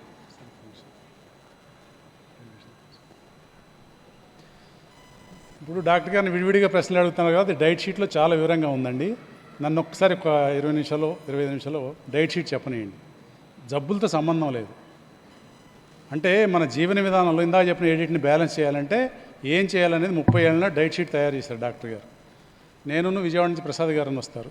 మేము వచ్చిన పేషెంట్లందరికీ 100 మంది రాని 200 మంది రాని కూర్చోబెట్టి చెప్పేది ఫస్ట్ డైట్ క్లాస్ విన్న వాళ్ళకి అసలు ఆరోగ్యం అంటే ఏంటి, ఆరోగ్యం రాకుండా ఎలా ఉండాలి, వచ్చిన అనారోగ్యం తగ్గాలంటే ఏం చేయాలి, భవిష్యత్తులో అనారోగ్యం రాకుండా ఉండాలంటే ఏం చేయాలని చెప్తాం. ఉదాహరణకి నాటుకోడి గుడ్డు మనందరికీ తెలుసు, అంటే పెద్దవాళ్ళకి తెలుసు, చిన్నపిల్లలకు తెలియదు. చిన్నవాళ్ళు అంటే ఈ జనరేషన్ వాళ్ళు తెలియకపోవచ్చు. కోడిగుడ్డు పిల్లవాలంటే ఎంత సమయం పడుతుంది? 21 రోజులు పడుతుంది కదండి. 20 రోజుల పాటు గుడ్డుగానే ఉంది కదా, ఏమండి? కానీ 20 రోజుల పాటు రసాయన చర్యలు జరగడం వల్లే 21వ రోజు గుడ్డులోంచి పిల్ల వచ్చిన మాట సైన్స్ కదండి. కాబట్టి మనందరం ఆలోచించాల్సింది ఏంటంటే జబ్బు అప్పటికప్పుడు రాదండి. ఏదైనా యాక్సిడెంట్లు అయితే తప్పితే, ప్రమాదాల్లో జరిగే ఇబ్బందులు తప్పితే, ఇందాక డాక్టర్ గారు చెప్పారు ఏమని, గుండెపోటు అప్పటికప్పుడు రాదు. అంటే 15 సంవత్సరాల నుంచి దానికి పునాది పడింది కాబట్టి ఆ సందర్భంలో గుండె ఆగిపోయింది. ఇది సైన్స్ కదా. కాబట్టి ఇది చేస్తే అదేంటి, అది చేస్తే ఇదేంటి, చింతపండు ఎందుకు వాడకూడదు, ఇది ఎందుకు వాడకూడదు, ఇవన్నీ డౌట్లు రాకూడదు అంటే ఫస్ట్ డైట్ క్లాస్ వినాలి. ఇటువంటి ఇంట్రడక్షన్ క్లాసెస్లో కూడా సమయం ఉండదు కాబట్టి ఇప్పుడు నేను మాట్లాడుతుంటే కూడా నరసింహారావు గారు డాక్టర్ గారు మాట్లాడాలి అన్నారు. డాక్టర్ గారిని రైట్ షీట్ అడుగుతున్నామ్మా. కానీ ఇటువంటి విలువైన విషయాలు చెప్పే మనిషిని ఇటువంటి డైట్ క్లాస్కి వాడుకోవడం మన తెలియని విషయం. కాబట్టి నేను మళ్ళీ డిస్టర్బ్ చేసి మళ్ళీ రావాల్సి వస్తుంది. అసలు జీవన విధానం ఎలా ఉండాలి దానికి నేను ఒక 10 పాయింట్లు ముగిస్తాను. ఓకే, అది చెప్పిన తర్వాత కూడా మీ డౌట్లు ఉంటే నా మేర నేను చెప్తాను. తర్వాత డౌట్ ఉంటే అప్పుడు డాక్టర్ గారిని అడుగుదాం. జబ్బులు రాకుండానే ఉంటే వచ్చిన జబ్బులు తగ్గిపోతే అన్నీ మనం ఏం చేస్తున్నాం, ఇంగ్లీష్ మందులైనా ఏదైనా తాత్కాలిక ఉపశమనం కోసం ఇచ్చిన ఇంగ్లీష్ మందుని ఇప్పుడు ఇందాక సిస్టర్ వాళ్ళు చెప్పారు ఏమని, నాకు 10 ఏళ్ల నుంచి షుగర్ ఉందండి, నాకు ఇప్పుడు క్రియాటినైన్ 2 చిల్లర ఏదో ఉందని చెప్పారు సిస్టర్. చెప్తే మీకు ఇంతకుముందు ఏమైనా ఇబ్బందులు ఉన్నాయని అడిగారు. 5 ఏళ్ళలో సమ్ XYZ ఏదో చెప్పారు, ఇంతకాలం నుంచి షుగర్ ఉందండి. దానికి కారణం క్రియాటినైన్ పెరగడానికి కారణం అదే. ఇప్పుడు ఇందా డాక్టర్ గారు చెప్పినట్టు 100 మంది పేషెంట్లు వస్తే 40% మంది ఎవరు వస్తున్నారు చెప్పనా, క్యాన్సర్ పేషెంట్లు, లివర్ సిరోసిస్, కిడ్నీ ఫెయిల్యూర్స్. వీటన్నిటికి కారణం ఏంటి, దీర్ఘకాలికంగా మందులు వాడటమే, యాంటీబయాటిక్స్ వాడటమే, పెయిన్ కిల్లర్స్ వాడటమే, స్టెరాయిడ్స్ వాడటమే. ఎంత క్లియర్గా ఉందో చెప్పండి. 4 ముక్కలు చెప్తున్నాను నేను. పవర్ఫుల్ యాంటీబయాటిక్ వాడటం, దీర్ఘకాలికంగా మందులు వాడటం, స్టెరాయిడ్స్ వాడటం, ఇవన్నీ ఇంకొక రకం ఏదో చెప్పే కదా అట్లా. ఆ 4 విధానం వల్లే అవయవాలు దెబ్బతింటాయి. అంటే సైడ్ ఎఫెక్ట్స్ తోటి ఇతర ఆర్గాన్స్ అనేవి దెబ్బతింటున్నాయి. ఇందా డాక్టర్ గారు చాలా క్లియర్గా చెప్పారు ఏమని, ప్యాంక్రియాస్ ఇన్సులిన్ ఉత్పత్తి చేయకపోవడం కాదు షుగర్ రావడానికి కారణం, ఇన్సులిన్ ప్యాంక్రియాస్ ఉత్పత్తి చేస్తుంది, కానీ మన సెల్స్ చుట్టూ వాతావరణం కలుషితమైంది, రసాయన వ్యర్థాలు పెరిగిపోయినాయి కాబట్టి రిసెప్టార్స్ ఓపెన్ అవ్వట్లేదు, ఇన్సులిన్ని రిసీవ్ చేసుకోవట్లేదు. సైన్స్ చెప్పింది కూడా అదే. కానీ వ్యాపారస్తులు ఏం చేస్తున్నారు, నీ ప్యాంక్రియాస్ని ఇంకా ఎక్కువసేపు పని చేయించేసి దాని ద్వారా ఇన్సులిన్ ఎక్కువ ప్రొడక్షన్ చేసేటట్టు చేస్తున్నారు. అంటే రెస్ట్లెస్గా దాన్ని పని చేపిస్తున్నారు. అప్పుడు కరోనా వచ్చిన కొత్తలో మన ఆప్తమిత్రులు, మనందరికీ సుపరిచితులు బాలసుబ్రహ్మణ్యం గారు చనిపోయారు. ఎందుకు చనిపోయారండి? ఇదే ప్రశ్న వేశారు డాక్టర్ గారు. మా అందరూ ఇట్లాగే మనలాగా వాలంటీర్స్ మేము ఉన్నప్పుడు ఎందుకు చనిపోయారని ప్రశ్న వేశారు. అంటే వెంటనే మాధ్యమాల్లో, ఎలక్ట్రానిక్ మీడియాలో కానీ పేపర్ మీడియాలో కానీ ఏమని వచ్చిందో తెలుసా, కరోనా వల్ల చనిపోయారు. మేము 3.5 కోట్ల రూపాయలు ఖర్చు పెట్టాము, ఇతర దేశాల నుంచి మందులు తెప్పించాము, ఇతర దేశాల నుంచి వైద్యులు పిలిపించాము, అయినా కానీ కాపాడలేకపోయాము అని చేతులు ఎత్తేశారు. Okay, very good. డాక్టర్ గారు సూటిగా ఏమడిగారంటే, కరోనాకి మందు లేదని చెప్పింది ఎవరు? మరి 3.5 కోట్లు ఎందుకు ఖర్చు పెట్టారు? ఇతర దేశాల నుంచి ఏం మందులు తెప్పించారు? డాక్టర్లు ఇతర దేశాల నుంచి ఎందుకు వచ్చారు? చెప్పండి జవాబు. ఉంటే చెప్తారు. కాబట్టి దీనికి ఇంకెంత బట్టి జవాబు రాలా. ఎన్ని సంవత్సరాలు అయిందో జరిగి 4 సంవత్సరాలు అయినట్టుంది. మరి ఇంత బట్టి జవాబు చెప్పలేకపోయారే. సడన్గా మేము 3.5 కోట్లు ఖర్చు పెట్టాము, ఇతర దేశాల నుంచి మందులు తెప్పించాము, వైద్యులు తెప్పించామంటే అది జవాబు దానికి? జాగ్రత్త లేక చనిపోయారా? నేను చెప్తున్నా కదా, బాలసుబ్రహ్మణ్యం గారు ఇచ్చిన ట్రీట్మెంటు మన దేశ ప్రథమ పౌరుడు జరుగుతుందో నాకైతే తెలియదు.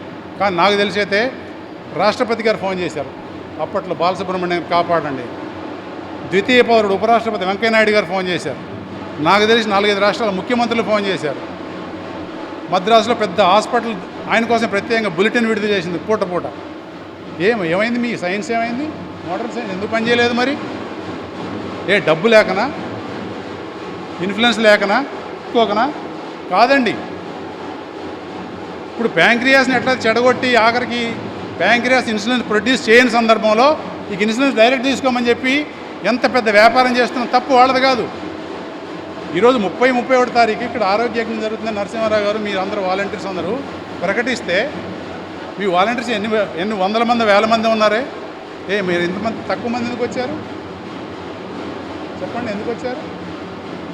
ఇంత తక్కువ మంది ఎందుకు వచ్చారు అంటున్నా. జవాబు లేదు మన దగ్గర. ఎందుకంటే దీని ప్రాముఖ్యత లేదు, మన శరీరానికి విలువ లేదు. ఇది వాస్తవం. మనం కొన్న వస్తువుకి వాహనానికి విలువ ఉందా? ఎందుకంటే నువ్వు కష్టపడి సంపాదించావు కాబట్టి. ఇది అమ్మా నాన్ననో ప్రకృతి మనకు జన్మనిచ్చింది కాబట్టి దీనికి విలువ లేదా? శరీరం కదండి ఉండాలి. శరీరం ఉండబట్టి కదా మనందరం ఇక్కడికి వచ్చాము. శరీరం ఉంటే కదా కలవగలిగాము, మంచి విషయాలు మాట్లాడగలుగుతున్నాము. ఈ శరీరాన్ని కాపాడుకోవాలంటే ఏం చేయాలి? జీవన విధానాన్ని మార్చుకోవాలి, ఆరోగ్యమైన జీవన విధానం పాటించాలి. ఈ శబ్దం తగిన డైట్ షీట్ 10 పాయింట్లు చెప్పేస్తా. ఓకేనా? డైట్ షీట్ కూడా ఇస్తా. ఓ పేపర్ల కోసం వాటి కోసం ఎగబడకండి. నేను ఓపెన్గా చెప్తా ఉంటాను. కాబట్టి మీకు టైం ఉంటే చెప్పడానికి నాకేం అభ్యంతరం లేదు. కాకపోతే డాక్టర్ గారికి విలువైన సమయం ఇక్కడ పోతుందని బాధ. ఓకే, మేమేం చెప్తామంటే అండి, అందరూ ధ్యాస పెట్టండి. మొదటి నియమంలో 3 నిబంధనలు ఉన్నాయి. మొదటి నియమంలో 3 నిబంధనలు ఉన్నాయి. 1, ఉదయం నిద్ర లేవగానే పరగడుపున నీళ్లు తాగండి అని చెప్తున్నాం.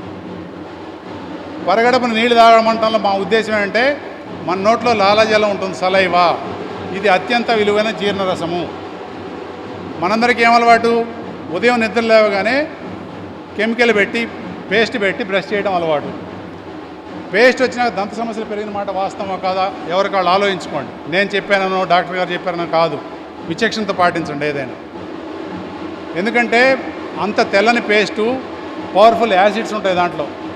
బఠానీ కిందంత పేస్ట్ వేసుకుంటే నోరంతా నురగొస్తుంది. కారణం ఏంటి? ఆ కెమికల్స్.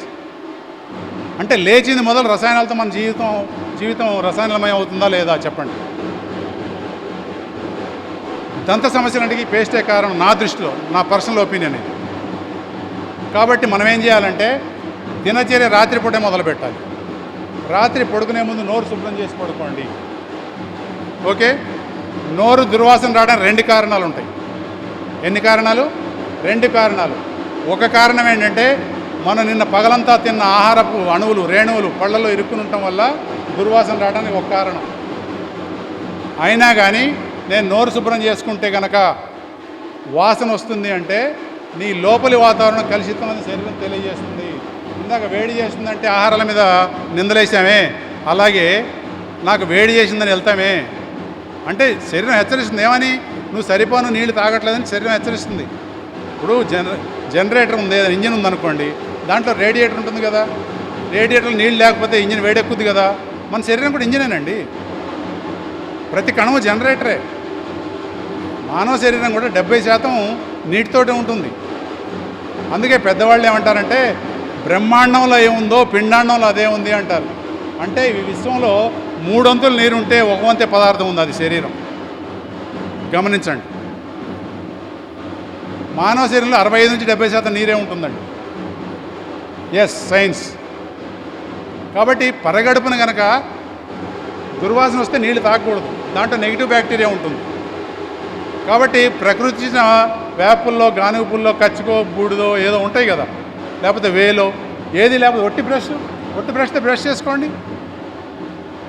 కానీ ఇక్కడ మనం కూడా గమనించాలి, ఎవరైనా నోరు శుభ్రం చేస్తున్నప్పుడు పళ్ళు ఒకటే కాదండి, పళ్ళకు పునాదులు, చిగుర్లు, గమ్స్ని లైట్గా మసాజ్ చేయండి. లోపలికి వేలు పెట్టి మసాజ్ చేయండి, కింద కూడా అంతే. ఆ గమ్స్ కనుక ఆరోగ్యంగా ఉంటే మీ దంతాలు ఆరోగ్యంగా ఉంటాయి. ఇది గమనంలో పెట్టుకోండి అని చెప్పి పరగడుపుని తాగమన్నాం కానీ దుర్వాసన వచ్చే నోటితో నీళ్లు తాగకూడదు. మనందరికీ ఏమలవాటు? లవంగము, దాల్చిన, ఇలాచి వేసుకుని మన నోరు దుర్వాసన వస్తే మన ఎదుటి వాళ్ళు ఇబ్బంది పడతారు కాబట్టి జాగ్రత్త పడటం, తాత్కాలిక ఉపశమనం ఓకే. లేకపోతే మౌత్ ప్రశ్నలు వాడతాం. అలాగే శరీరం నుంచి చెమట వాసన వస్తుంటే ఏం చేస్తాం? బాడీ స్ప్రేలు వాడతాం కదా. బాత్రూంలో మన అనారోగ్యకరంగా మూత్రము, మలం విసర్జించడం వల్ల వాసన వస్తుంటే సెంటెడ్ ఫినాయిల్స్ వాడతాం. మన ఇంట్లోని వాతావరణం కలుషితమైన ఏం చేస్తాం? సామ్రాణి కడ్డీలో, రూమ్ పర్ఫ్యూమ్స్, రూమ్ ఫ్రెషనర్లో వాడతాం. అంటే ఎంత పొల్యూట్ చేస్తున్నాం మనం నేచర్ని. గమనించుకోవాలి ఎవరికి వాళ్ళు. ఓకే, ఇది గమనంలో పెట్టుకోండి. ఉదయం నిద్ర లేవగానే 2 గ్లాసులు నీళ్ళు తాగండి తప్పనిసరిగా. ఓకే, మన పొట్ట పరిమాణం 2 లీటర్లు ఉంటుందండి. కాబట్టి ఇక్కడ ఇంకో సైన్స్ విషయం ఏంటంటే, పరగడుపున తాగే నీళ్లు తక్కువ సమయంలో ఎక్కువ నీళ్ళు తాగాలి. మనం ఎప్పుడైనా నీరు తాగితే రక్తంలో కలిసి శరీరానికి ఉపయోగపడడానికి 15 నుంచి 20 నిమిషాలు సమయం పడుతుందండి. కానీ పరగడుపున తాగే నీళ్లు తక్కువ సమయంలో ఎక్కువ నీళ్ళు తాగితే సైంటిఫిక్గా ఏం రీజన్ ఉంటుందంటే, మన పొట్టలో ఉన్న నీటి బరువు మలం ప్రేగు మీద పడి ఆ ఒత్తిడికి ఇంకా విసర్జించిన పదార్థాలు ఏమైనా ఉంటే విసర్జించడానికి శరీరానికి సహాయం చేసిన వాళ్ళం అవుతాం. ఓకే. కానీ అప్పుడు మనసుని ఏం చేయాలంటే పొట్టా ప్రేగుల మీద నిమగ్నం చేసి, అంటే పేపర్లు చూడకుండాను, ఫోన్లు ఇతరులతో మాట్లాడకుండా పొట్టా ప్రేగుల మీద ధ్యాస పెట్టి 5-10 నిమిషాలు వాకింగ్ చేయండి. ఆ తర్వాత గంటన్నర పాటు వ్యాయామం చేయండి. వ్యాయామం అంటే జిమ్కి వెళ్ళడం, అది లేకపోతే యోగా చేయడం, మీకు ఏది అనుకూలంగా ఉంటే అది. గంటన్నర పాటు శరీరానికి వ్యాయామం చేయండి. ఎందుకంటే పగలంతా శరీరాన్ని వాడటం మానేసాం మనం ఎప్పుడని. కాబట్టి గంటన్నర పాటు వ్యాయామం చేయండి. వ్యాయామంలో ఇంకా ఈజీ పని ఏంటంటే వంట పని, ఇంటి పని, తోట పని ఏదైనా పర్వాలేదు. స్వామి కార్యం సుఖారం 2 అయిపోతాయి కదండి. కాబట్టి చెమట వచ్చే పని ఏదైనా చేయండి గంటన్నర. తర్వాత మరి 2 నుంచి 4-5 గ్లాసులు నీళ్లు తాగచ్చు. తక్కువ సమయంలో ఎక్కువ నీళ్ళు తాగండి. ఇది ఉదయం పరిగడుపున నీళ్ళు తాగే విధానం. అయితే ఇంకో జాగ్రత్త తీసుకోవాలి దీంట్లో. వాతావరణం చల్లగా ఉన్నా కానీ, శ్వాస సంబంధించి ఇబ్బందులు ఉన్నా కానీ, అంటే రెస్పిరేటరీ సిస్టమ్కి ఏమైనా ఇబ్బందులు ఉంటే, జలుబు, దగ్గు, ఆయాసాలు ఉంటే గోరువెచ్చని నీళ్ళు తాగండి. ఇది మొదటి నియమంలో 3 నిబంధనలు గుర్తుపెట్టుకోండి. రెండో నియమం ఏంటంటే ఇందా చెప్పుకున్నాం, గింజలు, ఆకులు, పండ్లు, కూరగాయలు మన ఆహారాలని. ఉదయం పూట పుదీనా, కొత్తిమీర, తులసాకు జ్యూస్ తీసుకుని తాగండి. జీవితకాలం పాటు అందరూ తరతమ భేదం అందరూ తీసుకోవచ్చు. స్టార్టింగ్లో ఏం చేస్తారంటే కొంచెమే పుదీనా తీసుకోండి, అంతే పరిమాణంలో కొత్తిమీర తీసుకోండి, ఒక 5-6 ఆకులు తులసాకులు వేయండి, మిక్సీ జార్లో వేయండి, సాధారణ నీళ్ళలో వాడే గ్లాస్తో కొంచెం నీళ్లు పోయండి. మిక్సీ గ్రైండింగ్ చేసిన తర్వాత కొంచెం పేస్ట్ లాగా అయినాక మిగిలిన నీళ్ళు పోయండి, గ్రైండింగ్ చేయండి, పిప్పి వడకట్టండి. డయాబెటిక్ కాకపోతే 2-3 స్పూన్లు తేనె, సగం చెక్క నిమ్మకాయ వేసుకుని తాగండి. ఇది అందరూ సామాన్యంగా అందరూ తాగొచ్చు. ఇది యూనివర్సల్ జ్యూస్. అంటే మన ఇమ్యూనిటీ బాగా పెరుగుద్దండి దీనివల్ల. అంటే స్థూల పోషకాలు మనందరికీ ఉన్నాయండి, సూక్ష్మ పోషకాలు లేవు. అది గ్రీన్స్ ద్వారా బాగా వస్తాయి. అది ఉడకబెట్టకుండా ఇంకోటి చేయకుండా జ్యూస్ రూపంలో తీసుకుంటే చాలా అద్భుతమైన ఫలితాలు వస్తాయి. కాబట్టి ఉదయం పుదీనా, కొత్తిమీర, తులసాకు జ్యూసు రెండో నియమం, టిఫిన్కి అరగంట ముందు. ఓకే. మూడో నియమం ఏంటంటే సాయంత్రం 4:30కి, అంటే మన మధ్యాహ్నం తిన్న ఆహారం అప్పుడు అరిగిపోతుంది కాబట్టి 4:30కి మునగాకు, కరివేపాకు జ్యూస్ అందరూ తీసుకోవచ్చు, జీవితకాలం పాటు తీసుకోవచ్చు. మునగాకు కూడా తక్కువే తీసుకోండి, కరివేపాకు కొన్ని ఆకులు తీసుకోండి, ముందు నీరుగా పలచగా తీసుకోండి, కొంత అలవాటైనది పెంచుకోండి. పుదీనా, కొత్తిమీర, తులసాకైనా అంతేనండి. పుదీనా కొంచెం ఎక్కువ తీసుకోండి, తులసాకు ఎంత సమానంగా తీసుకోండి. 10-15 ఆకులు తులసాకులు తీసుకొని అన్ని కలిపి ఇప్పుడు ఉండేది తీసుకుని అలవాటైన తర్వాత తీసుకోవచ్చు. ఇలాగే మునగాకు, కరివేపాకు కూడా కొంచెం పెంచుకోండి. ఓకే. పగలంతా నీరు తాగే విధానం ఎలా ఉండాలో చెప్తాను. 4వ నియమంలో తినేటప్పుడు నీళ్ళు తాకండి, తిన్నాక గంటన్నర వరకు నీరు తాగకూడదు. ఇక్కడ మేము నేచర్ క్యూర్లో ఒక కాంట్రవర్సీ విషయం చెప్తామండి. అదేమిటంటే ఘనాహారం తాగండి అంటాం. మీ అందరికి క్వశ్చన్ మార్క్ వచ్చింది, ఇచ్చాడా మంచాడా, ఘనాహారం తాగమంటున్నాడు ఏంటని. అందుకని దాంట్లోనే కాంట్రవర్సీ ఉంది కదండి. ఘనాహారం తాగమంటాం, ద్రవాహారం తినండి అంటాం, అది కూడా కాంట్రవర్సీనే. ఘనాహారం తాగడం అంటే మా ఉద్దేశం ఏంటంటే ఘనాహారమైనా ద్రవాహారమైనా మన నోట్లో ఉండే లాలాజలం సలైవా ఉంటుంది కదా, సలైవాతో కలిపి తీసుకుంటే దాంట్లోని పూర్తి పోషక విలువలు శరీరం గ్రహిస్తుంది. దాంట్లో నెగిటివ్ బ్యాక్టీరియల్ వైరస్ ఏమైనా ఉంటే చనిపోతాయి. హైడ్రోక్లోరిక్ యాసిడ్ పవర్కి కానీ మనం నవలటం వల్ల కానీ జీర్ణక్రియ సజావుగా జరగాల్సిన సమయానికే జరుగుతుంది. మనం నవలడం వల్ల 50% డైజెషన్ ఇక్కడ అవుతుంది. లాలాజలం కలవడం వల్ల అది లిక్విడ్ రూపంలో మారుతుంది. కాబట్టి ఘనాహారం తాగండి అంటంలో ఉద్దేశం. అర్థమైందా? ఇప్పుడు అర్థమైందండి ఘనాహారం తాగడం అంటే ఏంటో. ద్రవాహారమైన అంతే అండి. మనందరికీ జ్యూసులు తీసుకుంటే ఏం అలవాటు, ఈ రంధ్రం ద్వారా ఈ ట్యాంకులో పంపించేసి 1 నిమిషం తాగేసి వెళ్ళిపోవడం అలవాటు. అది మంచి పర్వాలేదు, అసలు లేని దాని మీద బెటర్ ఏమో, కానీ పూర్తి ఫలితం రావాలంటే అట్లా చేయకండి. వేడి తాగినట్టు ఒక సిప్పు తాగండి, లాలాజలంతో కలిపి తీసుకోండి.